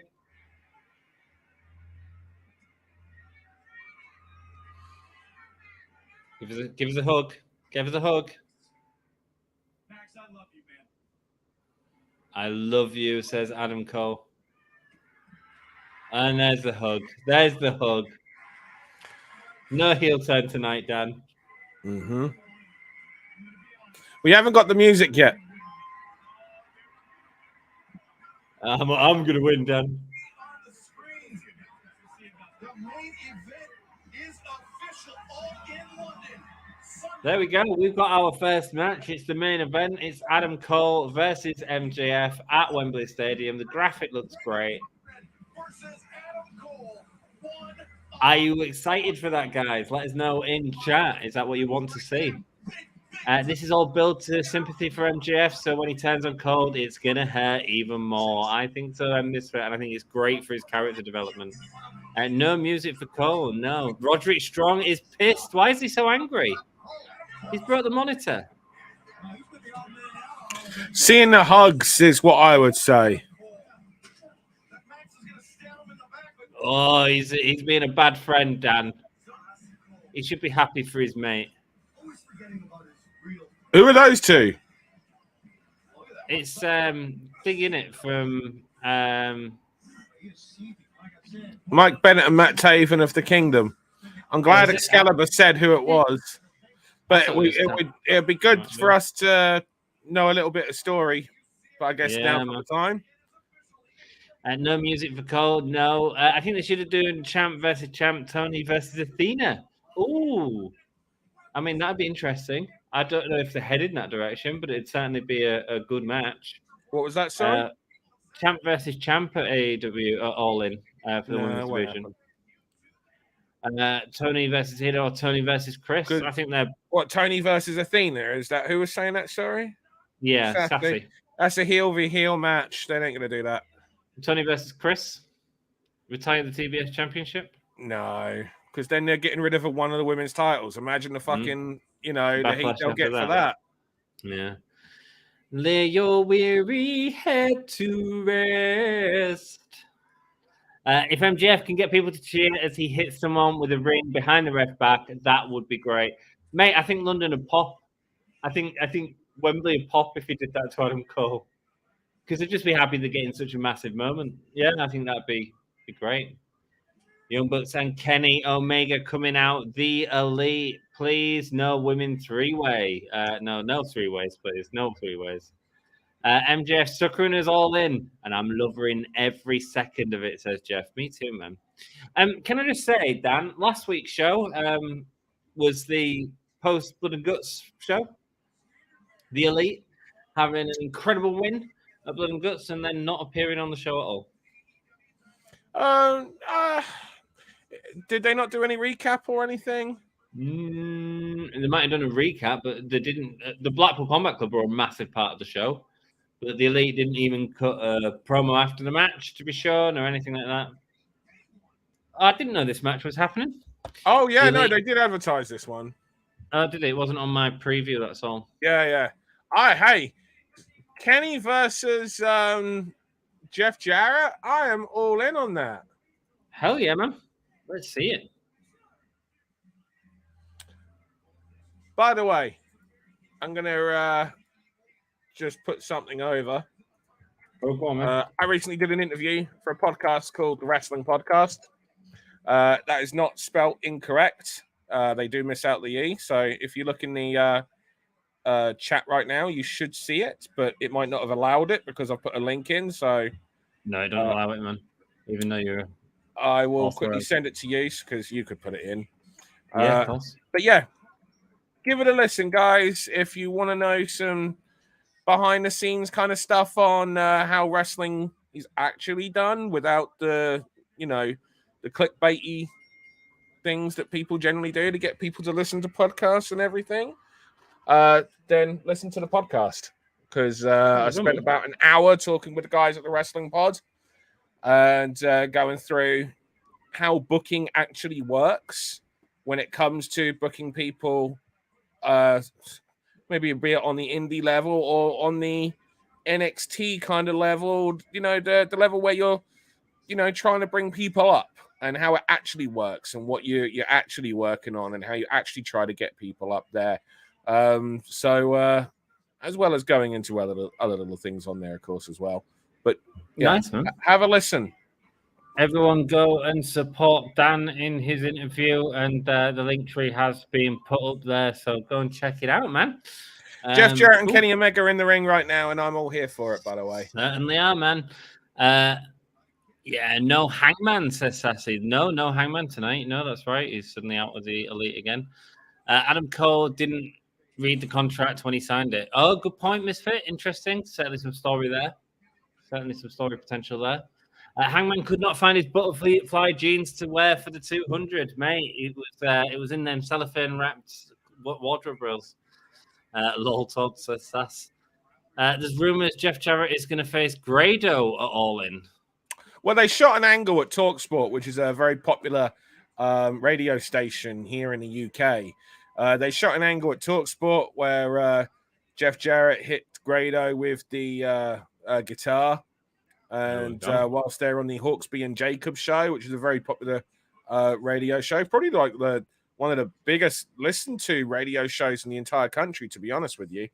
And they filmed it as well, and that footage made its way around. So, they're definitely setting something up involving Grado. But who knows what that'll be? Now we've got Satnam Singh in the ring right. That's funny. So Satnam Singh is in the ring right now with Nick Jackson and Matt Jackson. That's hilarious, man. Nick and Kenny both try to avoid the tag. They get back up. Matt sneaks behind and sneakily tags Nick in, and now we've got Rock and Roll Express double drop kicks going on here. There we go. The funny thing is even them throwing it, he's so tall, they're just getting up to his midsection. Wow, and there's a double cross body. I guess we don't see Satnam Singh in the ring very much. I'm sure that everyone could make him do some good stuff. Ever think how hard it would be for Satnam Singh to fly commercial? Jeff, I think it'd be really difficult, man. Well, I think I spoke about it on here before, about when I was off of Great Khali, and I was just like, how do I, maneuver Great Khali around comfortably? What car do I pick Great Khali up in? What hotel do I put Great Khali in? It's not like you can get, it's not like these things are easy to come across, Oh, did you work with Great Khali? No, I got offered. I turned it down for the reasons that I'm saying. Right, because you couldn't. Because it's just like, you just think of the logistics of, dealing with that guy. And I don't want to be the reason why he's more uncomfortable. Do you know what I mean? No. You just think of the logistics. What car do you pick someone the size of Great Khali up in from the airport? What hotel do you put him in? There we go. What restaurants do you take that guy to that's going to be comfortable? This is all the logistical stuff of being a promoter. And, yeah, that's the reason why I turned it down, because I could have made good bank working with Great Khali here in the UK. The UK has a massive Indian population. Yeah, man, absolutely. I could have made bank working with Khali. Mm-hmm. But those were things that I didn't feel comfortable taking on. And at that time, maybe there would have been a different time where you would have done. Maybe now with your experience that you've got, maybe you would have took. No, you still wouldn't. No, well, because neck breaker there from Lethal.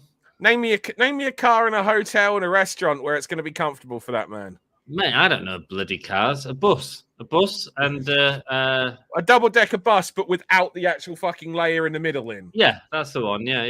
Don't think they exist, brother. I think in London you've got them open top buses. Just throw them at one of them. Right, climbing stairs for a guy that size with his knees, and how narrow those staircases are to get up on those open top buses. Also, they don't pick up from Heathrow. So, Kevin, welcome to the channel, dude. Hope you're having a great day. Shayna versus Ronda MMA fight makes sense. WWE called Bruce Buffet or Michael Buffet. An MMA fight. I mean, it kind of is. The angle is an MMA fight. It's just going to be in a wrestling ring, I guess. So, let's see what it is. I think people are excited for that match, and I think it'll be interesting for sure. I hope Kevin says, Sassy, no matter what you do, don't put him in a hotel room with double beds. Why? Oh, because double beds are going to be way too small.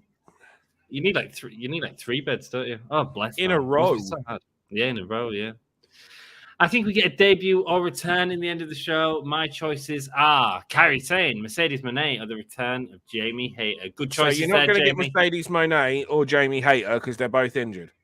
There we go. So Kyrie Sane is absolutely possible. There we go, Michael. Could happen, brother. She's an independent, wrestler. So we'll just come back from commercial. Jeff Jarrett and Matt Jackson in the ring right now. Super kick. Oh, it's Nick, isn't it? It's Nick Jackson. And is he going to get the tag to Kenny? Yeah, I think so. Okay. There we go. Kenny Omega going to get this fiery comeback against either Lethal or Jarrett. It's looking like Jarrett. Let's go. I'm here for this, Dan. Yeah, no, it's Lethal. Well, I was going to say, Jarrett has to make the tag. Yeah. Axe handles. Hey, I hope we get a nice long finishing stretch with Jarrett and Kenny. Yeah, man. Love the axe handles from Kenny. It's such a simple move, but when it's delivered with the ferocity that he does, it just makes sense. Yeah. When you follow through with it. Oh, Satnam catches Kenny around the throat, but gets pulled down by Matt and Nick. That little bit of extra time led to Jay Lethal being able to get the knees up on the moonsault from Kenny. And Jay Lethal throwing back on Matt and Nick right now. And no, I was right. That was Matt. I just quickly checked. Yeah, sorry. Yeah. Double super kick on Jay Lethal. Double super kick on Jeff Jarrett. Here comes Satnam. Double choke slam. No, gets around. Double super kick to his knees. Brings him down. Dan, best match Satnam's been in, right? Well, he hasn't been in many, so... Yeah. Series of super kicks and they're doing a big running knee. V-trigger. The Young Bucks are so good, man, at cutting down that giant. Like, I want to see more of them in Satnam's thing. Well, the thing is, though, you're gonna get tired soon. Well, do you know what I mean? So, yeah. Oh, and he gets the giant up on his shoulders for the one-winged angel, but Sanjay Dutt comes from behind, and Satnam powders to the outside, as does Sanjay. Jay Lethal from behind ducks. Nice. Boom, onto the back, and then face first into the mat. Lethal combination. Cutler. Brandon Cutler with the ice spray to Karen Jarrett. Sanjay Dutt attacks Brandon Cutler on the outside. It's chaos. But this is what you do. Here comes the Hardys. The Hardys are coming in. Running delicately down that ramp, and I feel you, boys. Did they win the Rampage Eliminator tag team match? Don't believe so, but I could be wrong. Okay. I can't remember. Jeff Jarrett's got his guitar. Jeff Jarrett and Kenny in. And here he is. It's Hangman. He hasn't got butterfly jeans on the Hangman with the Bookshot Lariat. That's it. I was going to say it. Oh, Jarrett's got the guitar, but the V-Triggers knocks it down. And the referee's like, don't you use that guitar? And now Kenny is playing it. You don't need a guitar when you've got a one-winning angel. Oh, Jay Lethal. One, two, and three. There we go, man. What a match. What a finish. Find the elite are the best, man. Great match. God damn. So good. And Jarrett, and who thought, like, when Jarrett come into AEW, I was like, are you kidding, man? Are you kidding? It's been so good. So good. That was a really fun match. And you knew it would be, because here's the thing, Kenny, the Bucks, Jarrett, people need to give Jarrett his props as well. Oh, like, and Jay Lethal 100%. Also, you know, like that was you. Can you do a better match than that? I think that was perfect. It was great. It was great. Oh, what's on everyone's mind? Kenny's saying to Hangman, "What's on your mind?" Hangman's holding his shoulder and arm a little bit.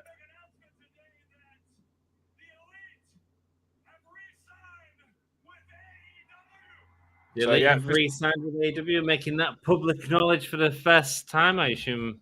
No, they put a press release out earlier. Yeah. We got the press release out there.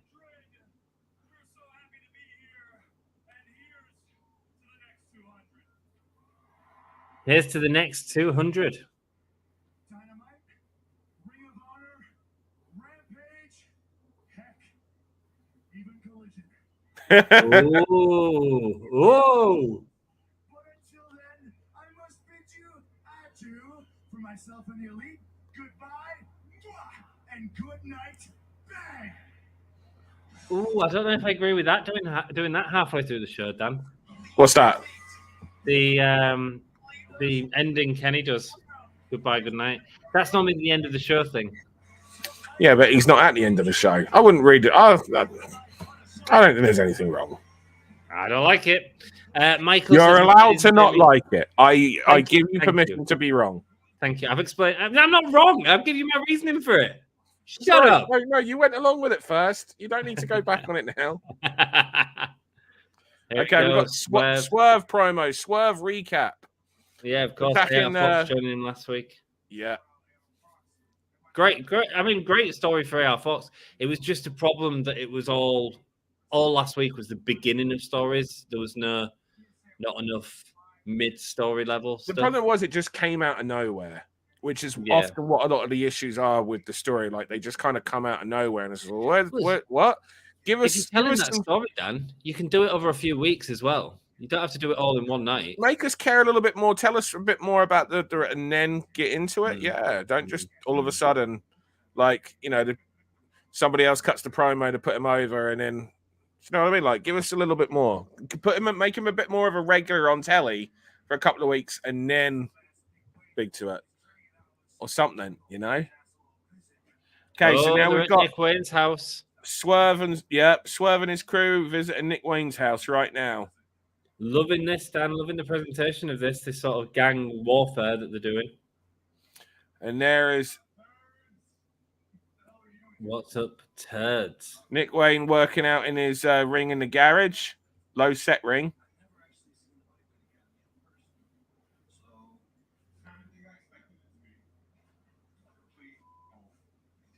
Oh, no, it's not a shit. So they're saying that the Buddy Wayne Academy is a complete... shithole. Yeah, I'm sure. Mate, you've already said effing and all sorts on this show. Have I? Yeah. I don't even notice it, bruv. I know. I don't even notice it. It's okay. It's all right. I don't mind a little bit. A big brawl happening here in the ring in Buddy Wayne's Academy.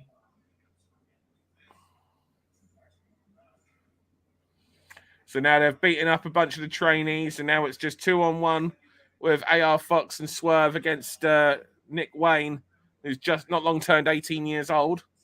And what's AR Fox? Oh, a mirror. 7 years bad luck. Oh, it's a picture frame. Picture frame, what with him and his dad, I'm assuming. It will be. Yeah.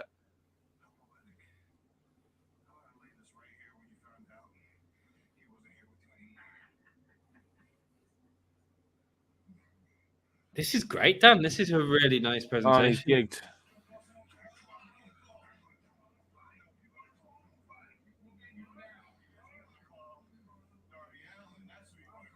And now, so 18-year-old Nick Wayne bloodied while they put a phone to his face, take photos, maybe they're FaceTiming.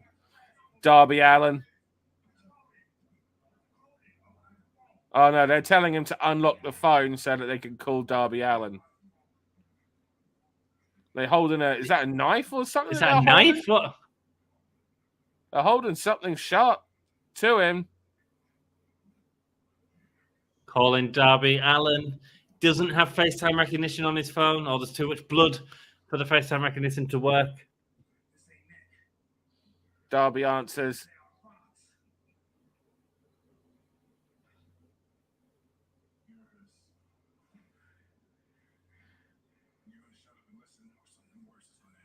So just tell Darby, who wasn't talking, that he's going to shut up and listen.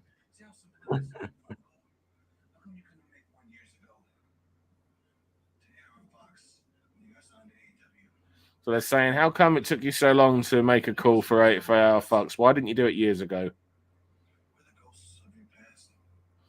They're saying that they're the ghosts of Darby Allin's past. Like, there's a lot of blood from Nick Wayne. He gigged hard. That is a lot of blood. Oh, man. Smashing the window. This is great, man. Great camera work as well. One camera shot as well, which I like. Yeah, because why would there be more than one camera? I hate it whenever we get the overproduced backstage stuff or just out in the field stuff. Do you know what I mean? It's just like, how are there all these cameras? Like it, man. Like it. Yeah, I like it. Fun match, says Sassy. Hella fun match. I thought it was great. I thought, I don't know what you could have done better in that match. Yeah. So here we go. Ring of Honor tag title match now. Aussie Open, Carl Fletcher and Mark Davis. Both coming out to face El Hilo del Vikingo and Komander. This is for the tag team championships, the Ring of Honor tag team championships as well. Oh, against Komander and Elio del Vikingo. Okay, cool. Yeah, man. Yeah, I think it'll be a good match. Yeah, no, it'll be good. It'll be good. It'll be good. What are we setting up here? Are we setting something up, or is it just a match? Because if it's just a match, I don't think this one's going to do the biggest quarter, even though I'm sure it'll be a very good match. Just because, we don't really know a lot about. It comes down to what I was talking about earlier with the characters. We don't really know a lot about Aussie Open. They've been on TV before, but there's been gaps, and it was within the context of the New Japan story with Will. So other than that, they haven't really been featured on TV much. No, not enough. No. In fact, Komander has been on TV probably the most of all these guys. Well, the Vikingo feels like he's made a real impact because of the big matches he's had, for sure. Yeah, but again, he hasn't been on. At least there's possibly something a little bit more I don't know, memorable at least, or maybe a little bit more special. I don't know. I don't want to say I'm trying to devalue that of Aussie Open, but there is something there with Vikingo. But again, I don't know how much people again. What do we don't really know anything about Elio del Vikingo. You know, we just know dude does crazy shit. Sometimes that's enough. Here's a good match, yeah. You know, sometimes that's enough. It's not like we knew everything about Rey Mysterio, though I feel that because of the popularity of WCW at that time, when Rey Mysterio came to WWE, he was more well-known, whereas Vikingo did not come in with any of that. Yeah. So what are we thinking? Carl Fletcher and Mark Davis, or Elio del Vikingo and Komander? I think it's going to be Aussie Open again. I think, but the poll is open, so get your vote in the poll. Speaking of the poll, the last match on Who Wins versus the Elite or Jeff Jarrett's group was 100% on the Elite, which actually means that everyone watching has to go and log on to their second YouTube account and leave an extra like on the video. Thank you so much, everyone. That's what we do when we get 100% vote. I like that gimmick. It works for me. I hope the women's match has time because we still have the Aussie Open match. That's the concern, isn't it? I mean, we've only got 30 minutes. We'll see what happens. Swerve Show. Have we had anything else with the girls on today's episode? No. No, I don't mean match-wise. I know we haven't anything match-wise, but I mean, No. like, no recaps, no angles, no nothing. No. You saw them as part of the package of 200 celebration, but that was it. So it feels like they're trying to do something to improve the women division, but not working on the foundation. Oh, here we go. We do everything for the women's division. Here's the main event match. That's what they can have this week. But you haven't done anything else. Already annoying me. Swerve Show, how are you doing, Swerve? Hope you're doing well, bro. Nice to see you. Hi, Swerve Show says, Sassy, that was excellent. Instantly into that story. I've been saying forever that they need to do more with Swerve. Guy's got charisma to spare. It was amazing. It was a really nice segment and a real nice. It was the best establishment of the Mughal Empire that we've had, for sure. For sure. Interesting. What's that? Alex is with Vikingo and Komander. I feel like he's been with Komander before. Even so, with Gravity as well. Still interesting. I don't remember him being with Gravity. I feel like if anyone's got a Lucha Max, he's there with them. It's a bit bizarre. Yeah. Yeah. Swerve's gimmick is fire. It certainly is. His like Jeff says, his charisma is bloody fantastic. I'm going to get going. Good to see you all. See you all on Friday. Michael, thank you so much for joining us. Good night, bro. Hope you have a good night. Thank you for joining us. Bye, Mox Buddy, says Sassy. Take care, Mox Buddy. Well, take care. Here we go. Vikingo going up against, is that Fletcher, Dan?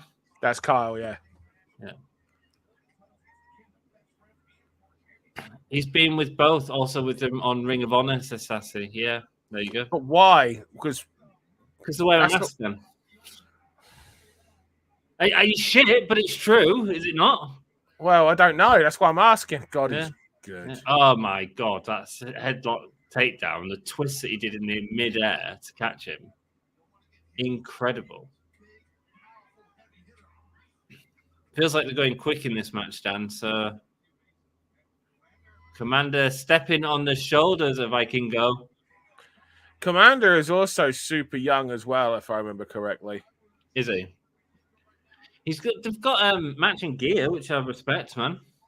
Hey, if they're going to be a proper team, I'm all for it. Yeah, man, absolutely. Yeah, you could definitely do with a new big tag team. Yeah, he's 24. Wow. So, do you know who I'm quite liking as well, Dan? Go on. Big Bill and Brian Cage. I think I could still be really think interesting. Big Bill just needs a different name, bruv. Oh yeah, he does. But like, I like them as a team. I think they could always be really say interesting. You need to play the WrestleMania name game to see if the audience are going to get over with someone. You play the WrestleMania name game by naming some of the people that have main evented WrestleMania, and you add that other wrestler's name in and see if it goes along. Just sounds, and it's just like you do The Rock versus Hulk Hogan versus Stone Cold Steve Austin versus the Game Triple H versus Big Bill versus. It just don't work, does it? You know? Yeah. I wish we had that Doink main event, you know. Oh, that was sound. The what main event? Doink. There was talking of doing Doink and Hogan at Mania. Was there? Yeah, I think it was WrestleMania. Was it 10? It might have been 10. Well, it might have been 9. No. We were looking at having. No, there was. I think it was Pritchard that mentioned it. They were looking at doing, and because we're going to have a whole big circus theme, big top theme. Right. If you think WrestleMania 9. WrestleMania 9 was in Caesar's Palace. In Caesar's Palace, yeah. They were looking at having like a whole big top circus theme for Doink. Was it before 10 where they fell out with Matt Bourne? No, it was still Matt Bourne at that point because that was the night where they brought in Skinner to be the other Doink. To be the other Doink. But did they fall out with him before 10? Maybe that's why they fell out with him, but before 10, yeah. There we go. That'd be why then. I think WrestleMania 10. Well, hold on. By 10, he was a baby. Love that. Well, yeah, but it wasn't Matt Bourne, was it? No, but he did go babyface. It was Matt Bourne when they went babyface. Right. Hey, but did you see the way he he went got him babyface in the Bam Bam feud in November '93? There we go. Did you see the move of the where he pulled the rope down using his entire body after hanging on him? I didn't. That was amazing. Never seen that before. Do you know what? Oh, Never a fan of the move where it involves someone holding themselves in position. No. Because there's no way to explain that. If you're taking your non-wrestling friend to the wrestling, right? Most wrestling fans can explain things. We cannot explain that. No. There we go, running into each other and slamming them both together. This is great, Dan. Hey, I'm here all day for great tag. My favorite style of wrestling is tag team wrestling. I'm toying with making the Eve tag division 2 out of 3 falls, actually. What, for every match? For the championship matches, yeah. What do you guys think? Dan should make his tag division 2 out of 3 falls. It's a hard thing for people that haven't seen to say. So watch the if you don't subscribe to the Eve on Demand, watch it and give me your thing so that you get an idea of why. And guys, I'm going to try and stream Eve on the day of All In. So are you not going to All In? No, I said this earlier on the stream. I wanted to stream. Dom was talking about me going today, and I was like, I every Wednesday I hang out with my friends online, and I just want to do that. I'd miss it. I know that sounds weird, but if it was a house show, Dan, I'd be all over it. Well, so you're not going to go to Wembley? No. You know it's a Sunday, right? Yeah. Okay. I know it's just, honestly, I want to stream it. I want to stream it with the people I watch wrestling with every week. You know what you could do? Stream it whilst there. You can't, man. You can't. You don't have signal. In Wembley Stadium, you got a signal. We didn't in SoFi Stadium. Yeah, you're in America. And the internet reception in America is terrible compared to over here, and that is not something I thought I'd ever say. No, there we go. But it's true. He's lifted up Komander now, passing him on to Cal Fletcher. I believe we're in commercial break in the US right now. Nice. They're going to main event and still get 10 minutes while Komander gets 10, 15 minutes of ring time here. Do you know, Jeff, I know that we've had like Komander's been in some weird places before, and I know we especially the Jay White match, which was a good showcase for him, but went on a long time. I've really enjoyed the work that these two have done together. I think they've been really entertaining. Oh, that was nice. And Aussie Open are great as well. They feel like the big heavy bad guys, you know. Did they just do the hot tag in the commercial break? Maybe so. I could be wrong. I'll need someone to tell us right now if you're in commercial break or not. Or it might be a timing thing, Dan. Yeah, it could well be. Yes, it was. That's your shot for end of commercial break. Yeah. It's great to see true Lucha Libre wrestling, says Sassy. Yeah, man, I'm enjoying it. I think that. I wouldn't say this is true Lucha because it's not. It's two Lucha guys against two non-Lucha guys. Oh, right. Okay. Yeah. Oh, that's so good. Have we seen? Do you know what I say? It's great to see true tag team wrestling. Yeah. Have we seen Aussie Open versus FTR on Dynamite? I don't think so, but they did wrestle each other over here, and then they wrestled each other in New Japan. In New Japan, yeah, that's when FTR won the belts in New Japan. Yeah, that's right. Yeah. So they have wrestled each other. They wrestled it here in the UK, and then but not on the New Japan UK show. Yeah. Oh. I think maybe best of 7 falls for the tag team belts, Wizard, because you got to win 4. Wow. Oh! Took a bit longer than I'd ideally have liked, but they did it. Pulling him down. Here we go, going up to the top. Oh, they're not They're going to run both the gonna ropes rope. together. No, This you is can't do too that together. dangerous. No. Wow. Mark, How the hell? Mark Davis just carried on standing, bless him. Jesus, that was crazy. Yeah, that's ridiculously difficult. Yeah, man. Both You've be got walking on there at the two same. I don't know people- if people can really truly grasp. Anyone that's been in a wrestling ring are thinking even more. Wow. Wow, double. This is the win here. Oh, Carl What a Fletcher match. able to break it up. Loving the double moonsault as well because they're smaller guys. It makes sense, you know.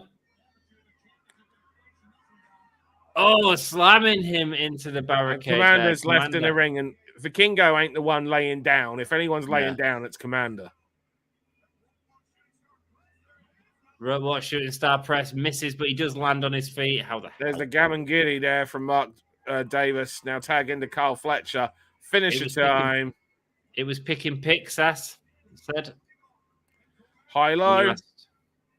No, just I love it. Picking him up now and nice. Collision. Wow, says Sassy. What was collision? I missed it, Sass. Dan, that was a great match as well. Yeah. I mean, how much new stuff did we see in that match that we've never seen before? I've never seen a double rope walk moonsault before. No. And we're seeing it on TV on a Wednesday night. Probably wasn't the first time it's happened, but I've never seen it before. CM Punk and Ricky Starks going at it for with Ricky the Dragon Steamboat as a special guest referee or enforcer. Now, correct me if I'm wrong, guys, but does Collision go head-to-head with SummerSlam? Yes, I think it does. Yeah, it will do. Interesting. How many people has Peacock versus, that watch Collision, I wonder? Well, how many people have two streams on? You'll see on because this is a big match. And adding Ricky the Dragon Steamboat gets WWE fans interested. I don't think so. It gets me interested. But I don't think there's a person out there that's going, if they've got the ability to watch SummerSlam, I think they're all watching SummerSlam. What, then this title match? Yeah. Yeah, fair enough. Chris and Mercedes, we'll see. Although I suppose it depends on what it goes head-to-head with on SummerSlam. Well, yeah, and not just that, Dan, but like people are loving Collision. People are really enjoying the presentation of Collision. We've got people on the stream like Jeff who really is enjoying Collision. I think they've managed to get a really good production and tighten it all up and tell some good stories on it. Certainly better than Dynamite's been the last few weeks. Todd says, I think maybe best of 7 falls for the attack. You can't do that with like every tag title defense, though, that you got to win 4 matches.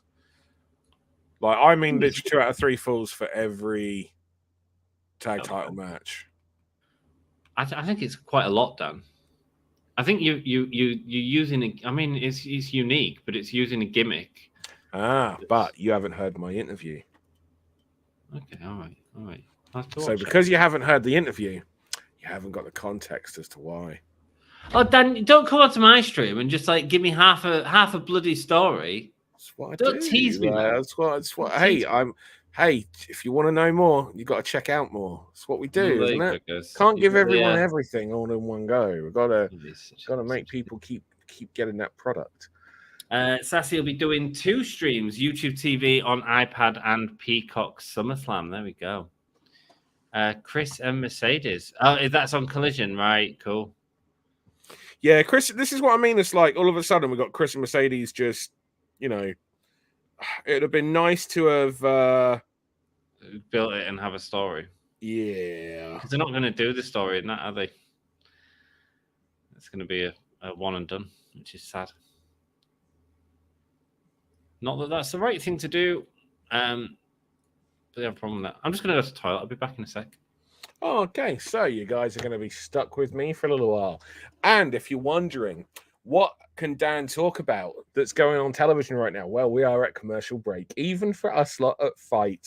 So what's Dan going to talk about whilst he's by himself? I guess I'm just going to pass it over to you guys.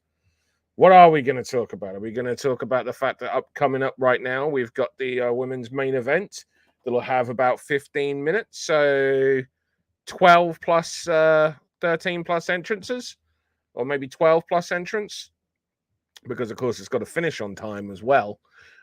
Do we get an angle? Yes or no? And if you think we're going to get an angle, what's the angle? Who's going to get involved? Do you think we're just going to get one straight match? I don't think we're going to get one straight match. I think we've got to get something. We've got to get some involvement here. We've got to set a direction, because right now we are directionless. So what's the direction? What do you think happens in this next match? What would be the direction that you would like to see as well? Put it in the chat there. Put it in the chat. I think we're coming back from commercial break right now. So it's right now it's 15 minutes. And we're straight into the introductions. Hikaru Shida making her way to the ring right now. Our first thing, sadly, with regards to the women on the show, the thing is, it's like, this is the issue. It's just like, just putting them in the main event isn't enough. No. And so it's like, yeah, we put the women in the main event. Cool. But what else was on the show? What did you do with the time? Mm-hmm. If you can't, like you say, I honestly think, I said it before, there should be 25% of your show should be minimum.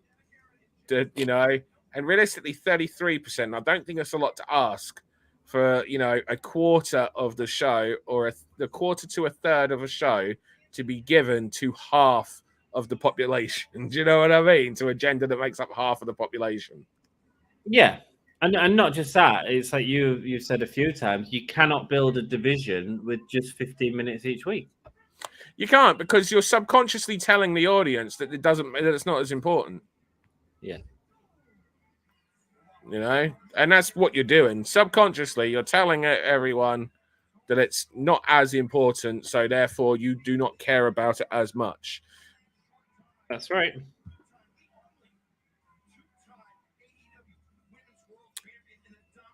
Toni Storm, the only two-time AEW Women's Champion. Oh, so so it's an official reign, isn't it now? Yeah. Yeah. I did say that at some point. A weird, again, a difficult situation that was put into. We're going to have about 11 minutes or 10 minutes, 10 to 11 minutes bell to bell. If there's an angle, they could also go over as well. They could also go over as well, because they've done that a few times recently. Sorry? They could do that. They've had a couple of overruns recently. A couple of what? Overruns. Yeah, still, we're talking a couple minutes. I think they thought that doing a women's main event was the best way to solve the issue, which is no real effort. They totally lost on how to book women. Yeah. Interesting. What do you reckon? Do we reckon that we've had no title change on the 200 show? Do we reckon they mark the 200 show with a title change? And also, would it build a little bit of extra life and generate a little bit of extra interest? Does it set up a rematch if this is a feud that we're going to get to keep things moving along for a little bit? Or do we get a debut? Guys, what do we think? Todd said, I think they thought, yeah, no, you just said that. SummerSlam is only one women's match, right? I don't think so. They've got Shayna and Ronda. They have the three-way between Asuka, Charlotte, and Io, is it? Something like that. You've got story with Io and Bayley going into it. There was originally doing Stratus and Becky Lynch, but I believe that's been cancelled. That's been moved to a TV show. Has it? Why? Yeah. Don't know. Okay. You've got Rhea Ripley. The point is, all of these that I've just said have all got story, but not just story. Stories within the stories as well. So, kick there from Shida to Toni Storm.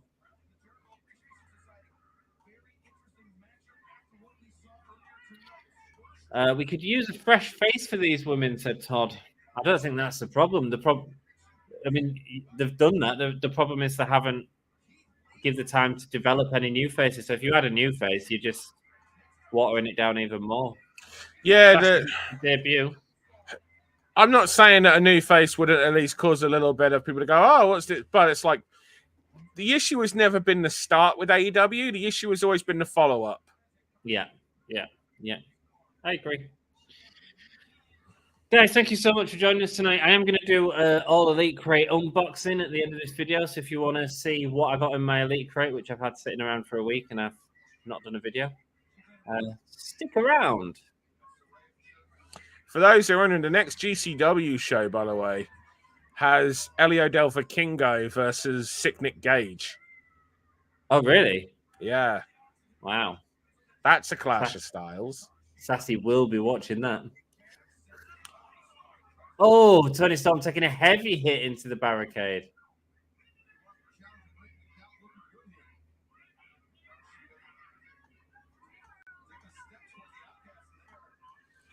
And Shida now attacking Toni Storm on the barricade.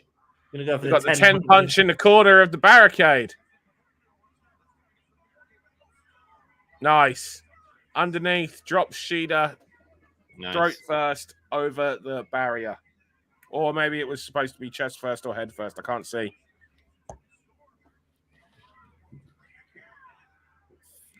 Shida gets sent into the ring.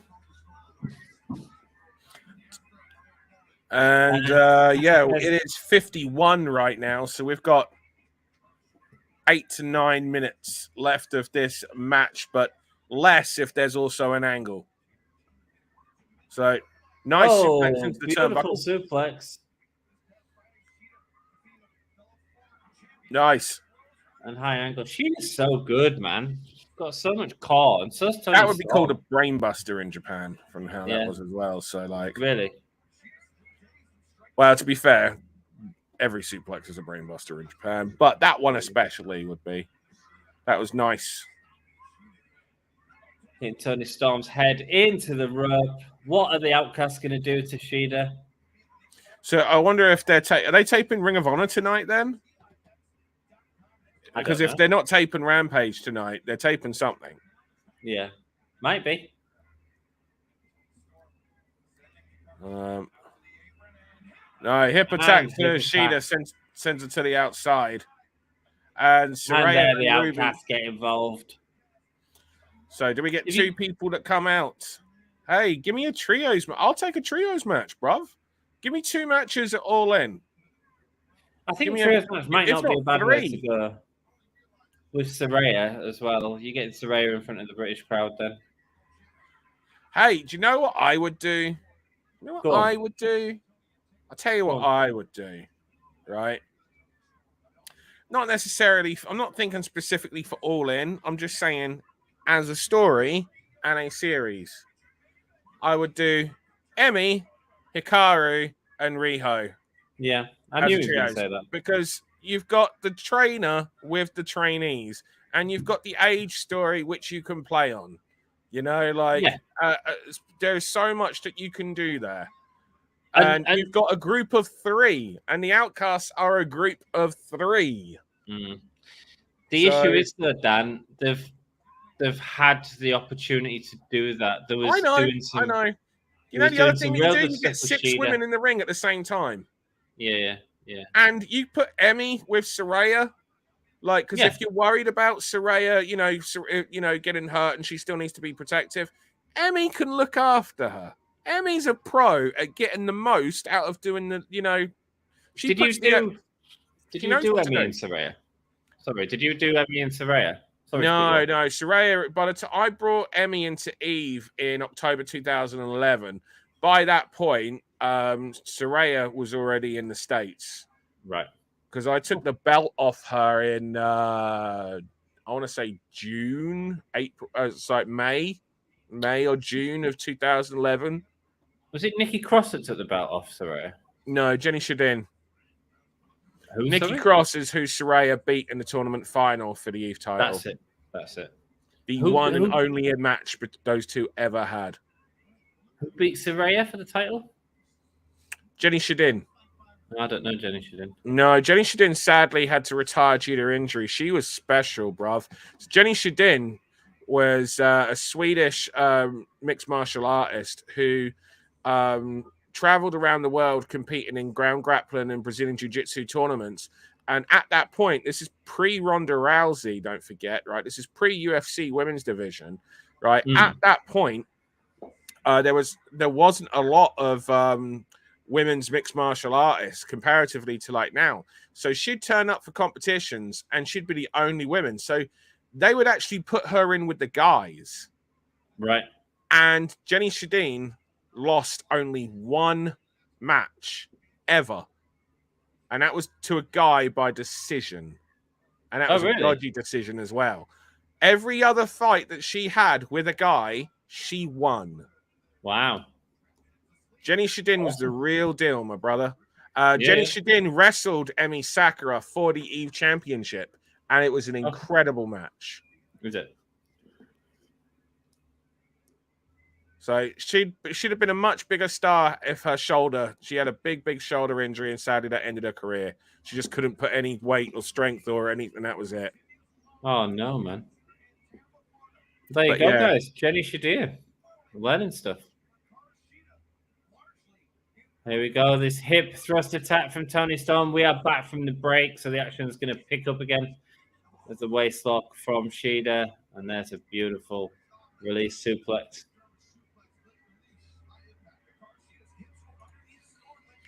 Step up Enziguri there from Shida to Toni Storm. Shida making a comeback here. And she's in the corner now. Hi, Nate.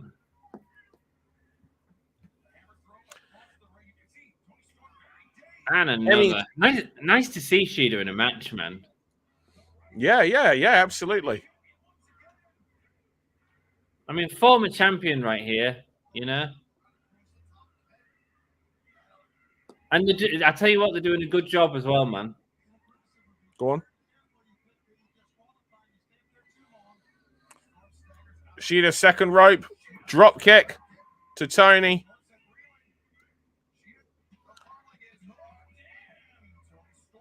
I feel like we're building to, like we're all just kind of waiting. Well, I'm enjoying the match, but you're right. This is the problem with putting it on in the main event. If you haven't got something, Dan, it can backfire, man. And look how Shida double knees. They have put on a really good match here. I wouldn't go far as to say a really good match,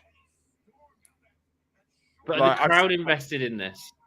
I'd say it's been a decent to good, match, but I wouldn't say like we got to hold it to the same standard as the guys. Like I feel that a lot of people don't do that. Like, and I think this has been a decent match, but I don't think it's been what these two can do.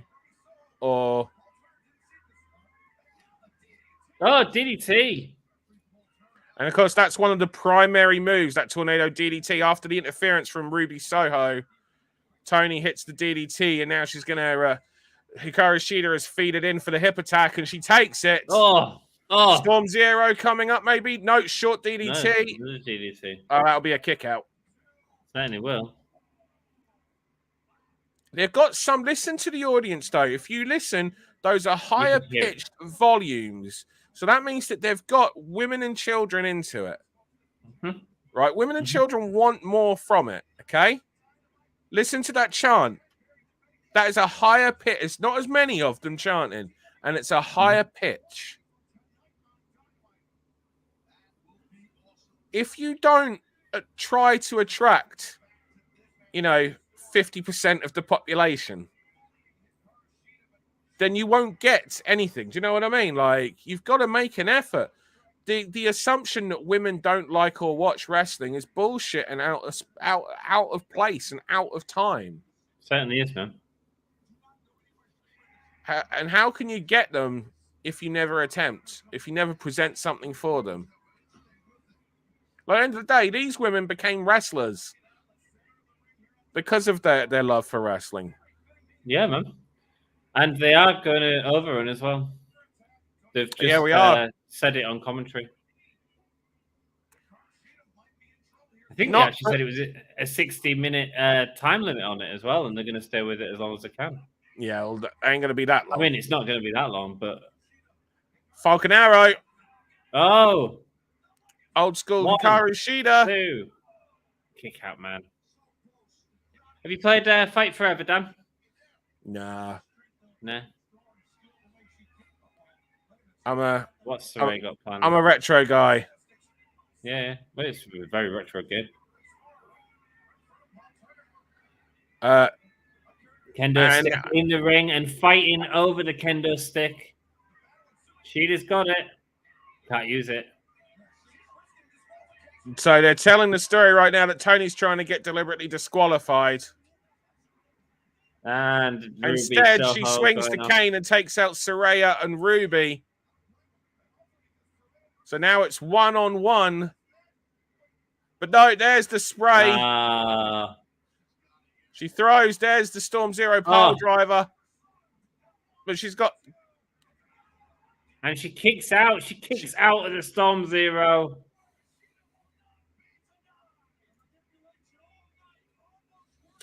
But Shida blinded. She's got green all over the eyes there. And a backdrop out of the Storm Zero. Oh, counters. That'll be the finish. And it is. Whoa. They had to do something. It's what I said at the start of the match. Yeah, man. 200. They needed to reboot the division. Shida is our new champion again. Get in.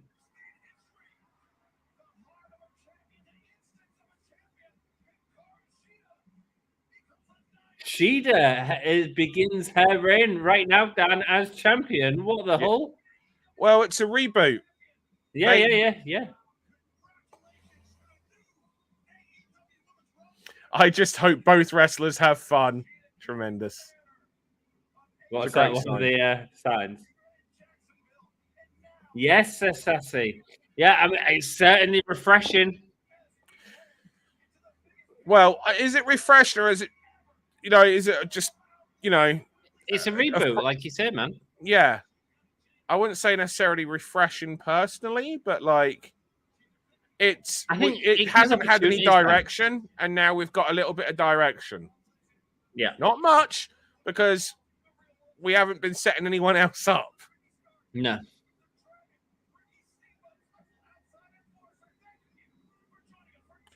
I think the other issue is, it's like, I don't know how many people actually thought the title would change.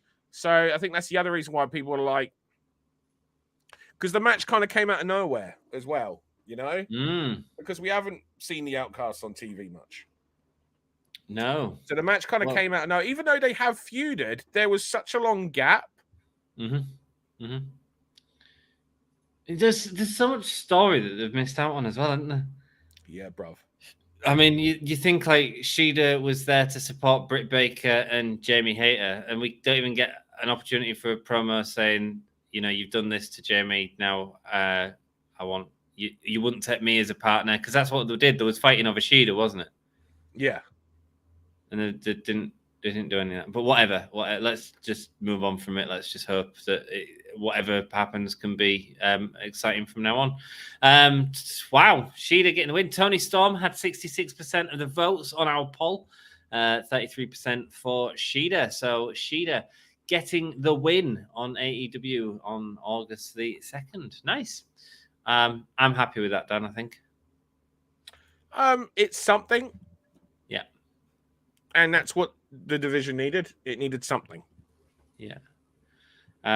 Because they can't do Toni Storm and Jamie Hayter. So who do you do for Shida then? Maybe it is Shida and Saraya. I think Shida and Saraya. I think that's what you do. Shida finally gets to defend the title in front of fans.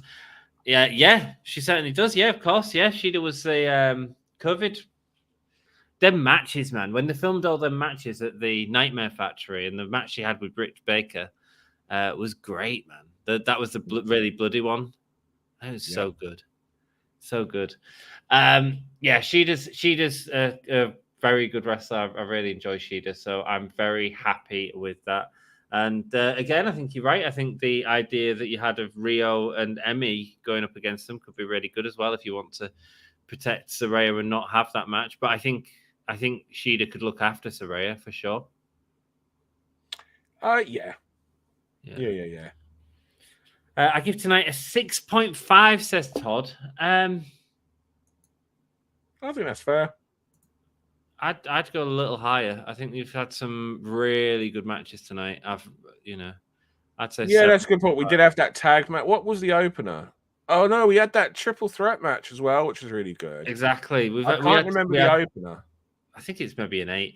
The opener was Jericho and Takeshita versus Sammy Guevara and Daniel Garcia, which was a really good match for Jericho standards for sure.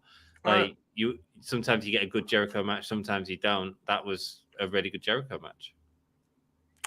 Yeah. I think you're a bit harsh on Jericho personally, but I don't think you can get a show that's got 2 matches as good as that tag and the triple threat match and give it less than a 7.5. Thinking about it. And then the trios match was super fun. Yeah. You had the Jack Perry face to face with Jerry Lynn, so you had the introduction of RVD, so a nice debut. Showing us the future for that. I think RVD is a draw, and I think that'll get people talking tomorrow. So I think you've had your surprise. Yeah. You had the 3-way match, Moxley, Penta, and Trent Beretta in a 3-way, which was brutal and real brutality. You know, the thumbnails were out, the thumbtacks were out early, and no one was hesitating taking bumps on them, which I thought was pretty phenomenal. Then you had the tag match. You had the second 3-way match, which was Jeff Jarrett, Sonjay Dutt, and Jay Lethal versus the Elite, with them at the end announcing the contracts. And the match, that was my match of the night, actually. That was outstanding. Loved the Young Bucks with Sonjay Dutt. Satnam Singh, excuse me. I thought that was brilliant. Kenny's Kenny, you know? Yeah. And then you had the Ring of Honor tag team title match, the Carl Fletcher, Matt Davis versus El Hijo del Vikingo and Komander, which shocked the hell out of me. I thought that they looked incredible. And I'm watching a wrestling match where I'm seeing stuff that I've never seen before. That's exciting to me. Do you know what I mean? Mm-hmm. And then you had the main event, which was Toni Storm versus Hikaru Shida, which was a good main event. Certainly got better towards the end, and Shida getting the surprise win, which she managed to defeat the Outcasts. What's next? Who knows? But it's certainly more exciting than what we had before. And I love Toni Storm, man. I love. Well, we didn't have anything before. Exactly, and that's the problem. So hopefully they can go forward with this and do something else. Yeah. So I think that was a really solid show tonight. I think the wrestling, the standard of wrestling, the storytelling was there. There was, and the other thing we're not talking about is the Adam Cole and MJF promo. Yeah, we had that. Yeah, no, you're right. Really good. I would kick to 7.5 because that's how I, just on the basis of how, because it's just like an 8 is really an 8.5. But I think for me, on how my scale is, 7.5 is really good. Yeah, that's cool. I'd say an 8, but that's my scale. Yeah. The ace of the women's division is Hikaru Shida. I loved her title reign, and I love the matches she put on. So very excited for that. We'll see. If you could choose, let me put this to you and the people that are left watching, right? If you could have choose between Shida and Hijo, would you have who would you have chosen? I would have had Shida. Cool. Why Shida over Riho out of interest? Riho, Not saying I think you're wrong. I'm just intrigued as to what people's No. thought process are. I think I think while Rio was the first champion, I don't think they've done enough with her afterwards. So I feel like a championship reign almost doesn't count because it was at such an early point in the division, whereas Shida had a reign during a time that was very difficult for them, but has also continued that momentum or some sort of momentum with stories afterwards, which Rio hasn't really, is what I'd say. Yeah, no, I hear you. 7.5 says Sassy scale is the Dan Reed scale. Match of the night. But we're all the same, really. Match of the night, Aussie and the Luchadors. Great talk. I think it's difficult to pick a match of the night. Yeah, because here's the thing. I would say... Because there was 3 great matches. Well, they're also very different.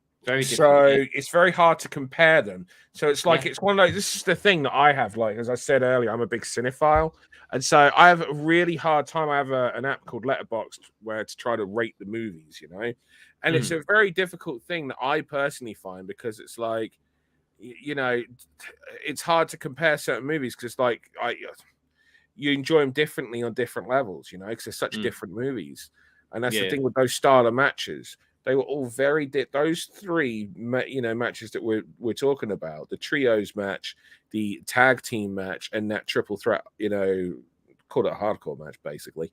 Were all 3 very different matches, and therefore you could give them all the same rating. You don't, they could all be, 3 3/4 star matches. Do you know what I mean? And that doesn't mean that one's better than the other. It's just that they're in their own bubble. That's what they are. Yeah, I think there was one major difference between the matches, though, Dan. And I'm not just talking about style. Is that the BCC match had a lot more story going into it than the other 2. The other 2 had no story going into it. It was just good matches. Absolutely. So maybe that's why you could give that the edge. I don't know. Yeah, no, because story does factor into it 100%. That adds to how much you're into that. So yeah, no, totally. I wouldn't argue that at all. Sassy says that the triple threat match was the best match. I forgot the elite match. Change it to an 8. See, you said Sassy scale is perfect, and I agree with you right there, Dan boy. I've changed my mind. The performer of the night, Trent. Trent did a great job, man. He did a really good job in that match. Performer of the night. I really like the Jacksons tonight. I thought the Young Bucks were great. Really enjoyed watching them. I think everyone in all the matches all performed. It's hard to pick an individual like MVP of the night. I think everyone did a great job because you can't say that Moxley and Penta didn't. Well, like Moxley was everywhere in that 3-way. He was everywhere. He was clever as shit, man. Performer Shida, says Sassy. All about the follow-up, says Jeff. If we don't see Shida on TV for the next couple of weeks, it's back to the status quo. I agree, 100%. It is. That's the one. I think I said earlier. It's never been the start that's the problem for AEW. It's been the follow-up. Absolutely. We get killer. We've had some great matches and some great stories, and then we don't see the people for ages. And it's just like the person goes cold. Then it's very difficult when you've got a roster as big as AEW's. I get it to feature everyone on, but you got to figure out a little something. Certainly do. And not just new TV shows that not everyone can watch. No. That being said, holy Shida. Absolutely, Jeff. I'm going to have to get my Shida t-shirt back out. Our new women's champion. I did love the MJF promo as well. It was great, man. It was really good. Ryan says poetic. Well, welcome, Ryan. Hope you're doing well, bro. Shida said during the pandemic, I just want to defend this title in front of fans, and now she gets to in front of 80,000 people. Do you think that they would have been better off doing angles for the next 3 weeks to build to Shida winning in front of 80,000? Depends what they've got planned for All In. I mean, everything depends on what anyone's got planned for anything. But and then let me throw to this, right? Would Saraya make a good AEW Women's Champion? in your opinion? In my opinion, no. Right. I don't think she needs So it. is it a good? And here's the other flip side. Is it a good idea to send Saraya as a challenger into a match where the person who would normally be the babyface is going to get booed, and let's say your booking is what their booking is, and your hometown girl then loses to the person who is normally cheered but is now booed? You've just proper villained Shida. At what expense? But maybe you want to do that. Maybe you do Shida heel in the next 3 weeks. Maybe and you turn show Outcast babyface. Well, maybe not Outcast. Maybe just Saraya. But Saraya needs people to be around to cut. For maybe you do the double turn it. Maybe you do a double turn at All In. I think that's highly unlikely. Mm. So if you're just working on the basis of let's say that there's no turns or whatnot, and it is just Saraya challenging Shida for the women's title, yes, we'll get good, atmosphere. I don't think it'll be as good as people go. Some people might, think it would be, but yes, we would get good atmosphere. Really? But what does either of them come out better for the match? Does your babyface being booed relentlessly in front of 80,000 people as your hometown challenger goes on to then lose the match? Does anyone come out of that on better than they went in? Maybe not, man. Good points there, Dan Reed. That's why you're here. That's why I pay you. He pays me. He pays me per viewer I bring. Yeah, he does. I do. Yeah. Thankfully, I can afford that. Sassy says, "Hi, Ryan. Sorry, I don't have to add that because I think you've hit the nail. I think you've maybe hit the nail on the head. But what's better, that or doing the Shida and Toni Storm match at All In? I don't know if people would have been into that, and I think you still would have probably had that reaction of Toni Storm being cheered. It's going to be very interesting, the British crowd. They'd have gone against it and gone with Shida. Even if they'd have been split, they'd have totally gone. The crowd would go mental for a title change. So yeah, I do think that is, but we don't know what their plan is, of course. But we do know that Yuka Sakazaki was supposed to be coming back in, but you're not going to have her as a villain. No. And you also need to establish Yuka Sakazaki, and we've got no historical evidence to go by that Yuka versus like an all Japanese match is a direction that Toni would go. Our historical evidence that we have with regards to AEW and their women's division is a bit late 90s, early 2000s, mid 2000s WWE diva-ish, in that he does seemingly have a preference for looks. And that's what we've seen, therefore, with some people. Maybe as a result of last week, things may change. Like, I'm pretty sure if Emi Sakura looked like Taya Valkyrie, should be on TV every week. I think so too. So, like, will there be an element of that still continue? How much does what we're seeing, how much real change is there? Yeah. Be interesting. And also, because we've been given so little in the women's division, it makes us all having this conversation right now very difficult, because we haven't been given a lot to therefore say, well, they've been doing this with that person, so maybe therefore they'll be coming up and to do. Do you know what I mean? Like, Even tonight, we had one women's match. So who is waiting in the wings outside of the outcasts? Well, we haven't had anyone, Ty Valkyrie, Ty Valkyrie's just won the match against Red Velvet, so she definitely deserved a title shot. That's the booking of Ty Valkyrie, man. Mercedes Martinez just beat Kiera Hogan, and now she's the #1 contender for the TBS title. Like last time we saw Mercedes, she was in a 4-way, and last time we saw Mercedes before that, was it even this year? I don't think so. No, they invented that one with Deonna Purrazzo, didn't they? That was Mercedes, wasn't it?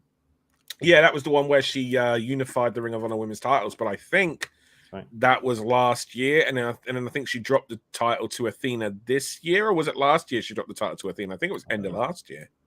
Don't know. Yeah, it's a shame we've not seen Mercedes on TV more. Yeah, bro. Has she been working to an injury?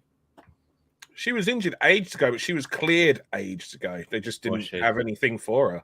Mate, she's a talent as well. Bruv, she can do so much, right? And the other thing about Mercedes Martinez is that if you're a viewer watching Mercedes Martinez, you believe Mercedes Martinez. Yeah. And how many wrestlers, in general, regardless of gender, can you say, I believe in them? Like, doesn't mean I don't mean as a person, and I don't mean as a character. I mean, I believe if they wanted to hurt someone, they could hurt someone. Yeah, man. Yeah. And with Mercedes Martinez, I believe that a lot of people looking at, know that, that's someone that can do some damage.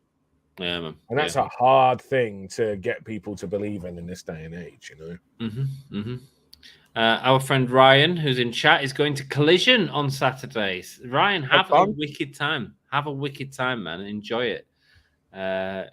Todd Johnson said, Shield.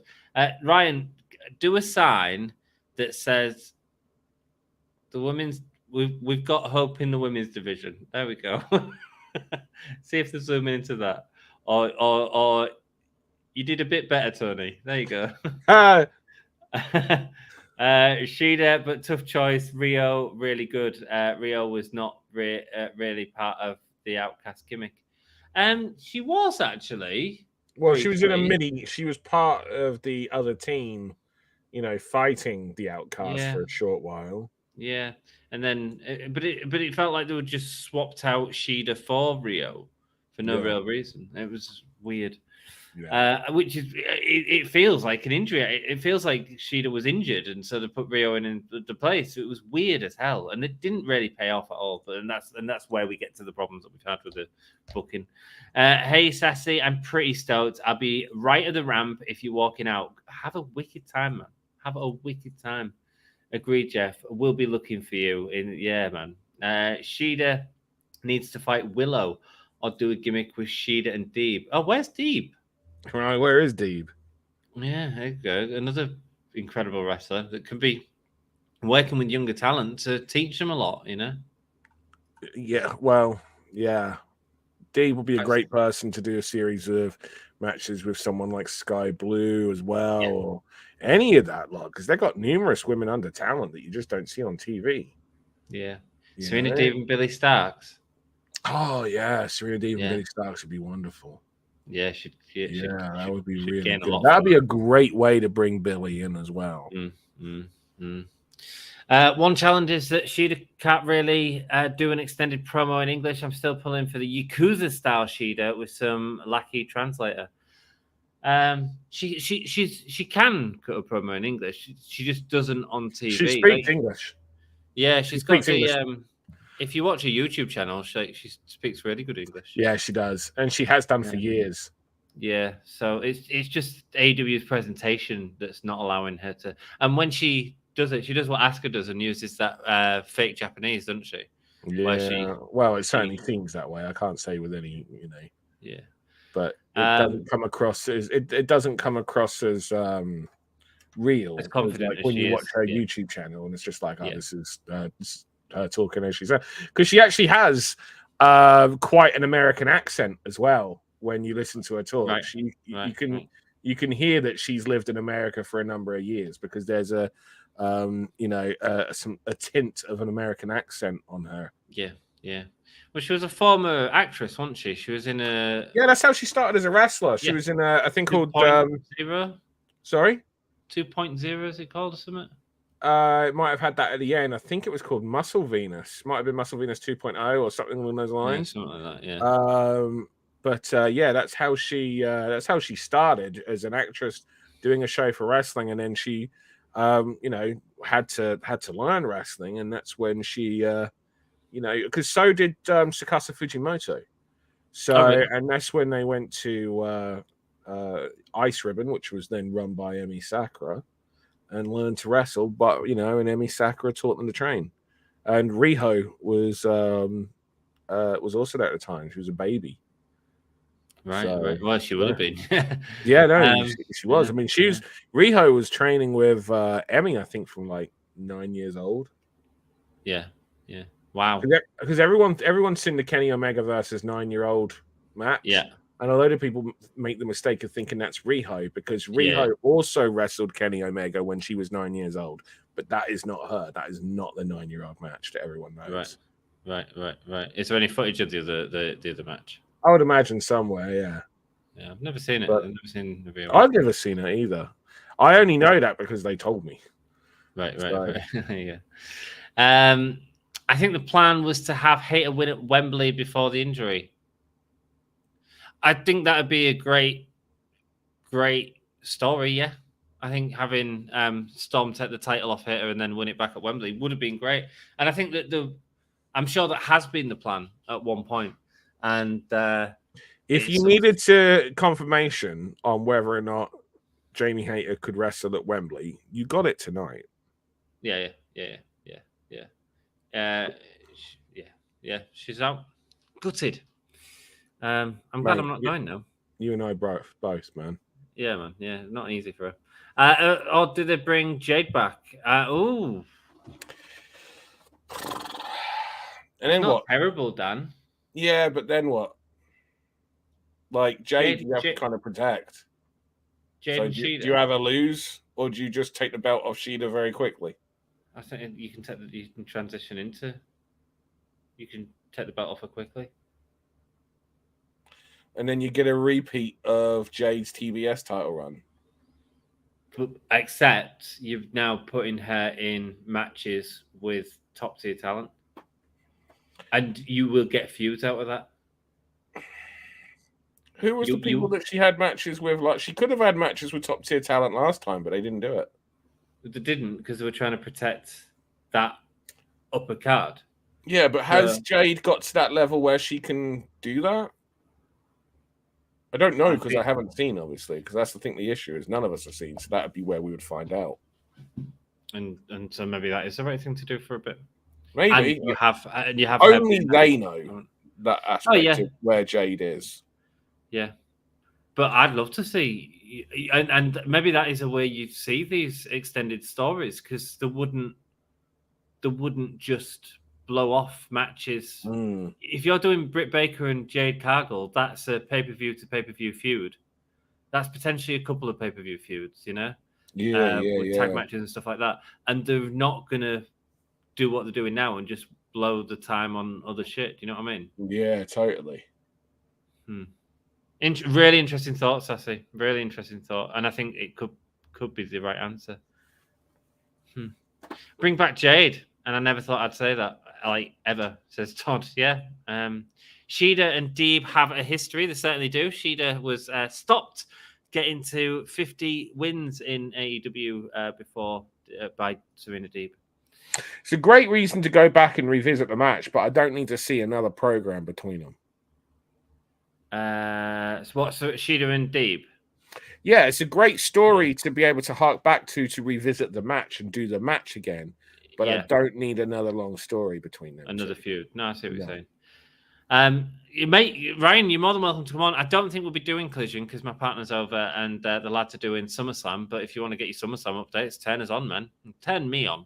SummerSlam may be on, but so is Collision. I'll be watching both if you stream. Mate, Dom, Dan, Sam, the WWE Not this, Dan, Geeks. to be clear. Not this, Dan. Not this, Dan. Dan, what are you doing, Dan? How are you watching? How are you celebrating SummerSlam? I've The got hottest no party of the plans summer. to watch either. It's the hottest party of the summer. Well, then I'll have the fan on in my house while I get on with work.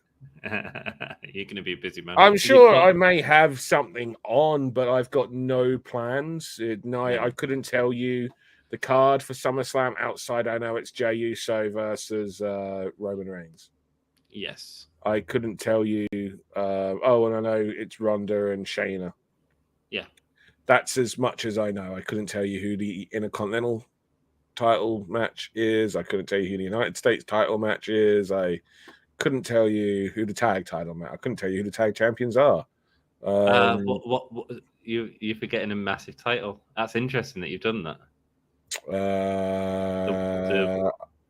Oh yeah, Seth's title. Yeah, you completely brushed over that. I did. Isn't that fascinating? Yeah, I mean that tells you that does. I Mm. mean, it might not say anything because at the end of the day, right? I got asked a question as part of the interview on Wrestling Pod about people talk about casual fans. What is a casual fan? I probably would be classed as a casual fan, not as a because I don't watch.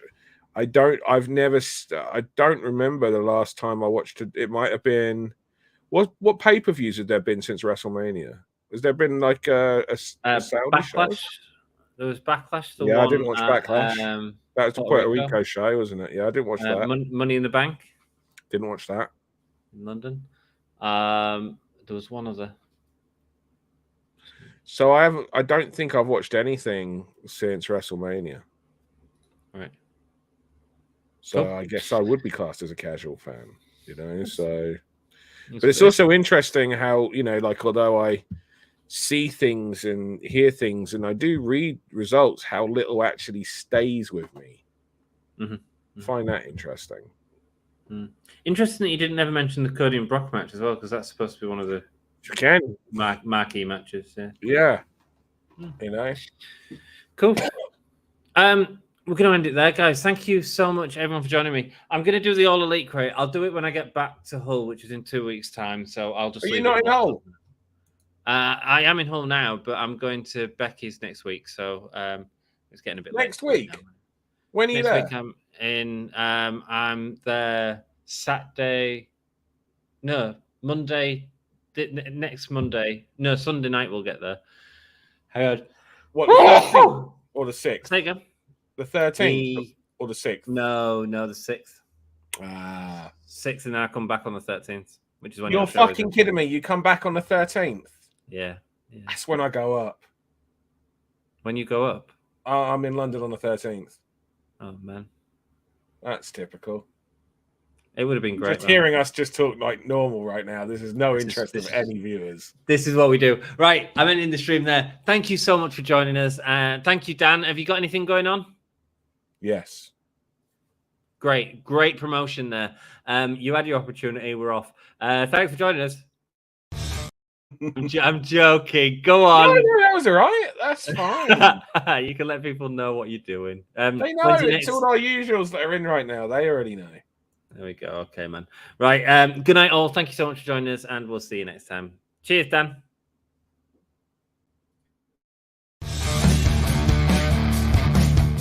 This is the hardcore legend, Mick Foley. Well, hello and welcome to Give Me a Hall Yeah. I hope everyone there, right there in Yorkshire, is having a nice day. Bang, bang. Have a nice day. Yeah.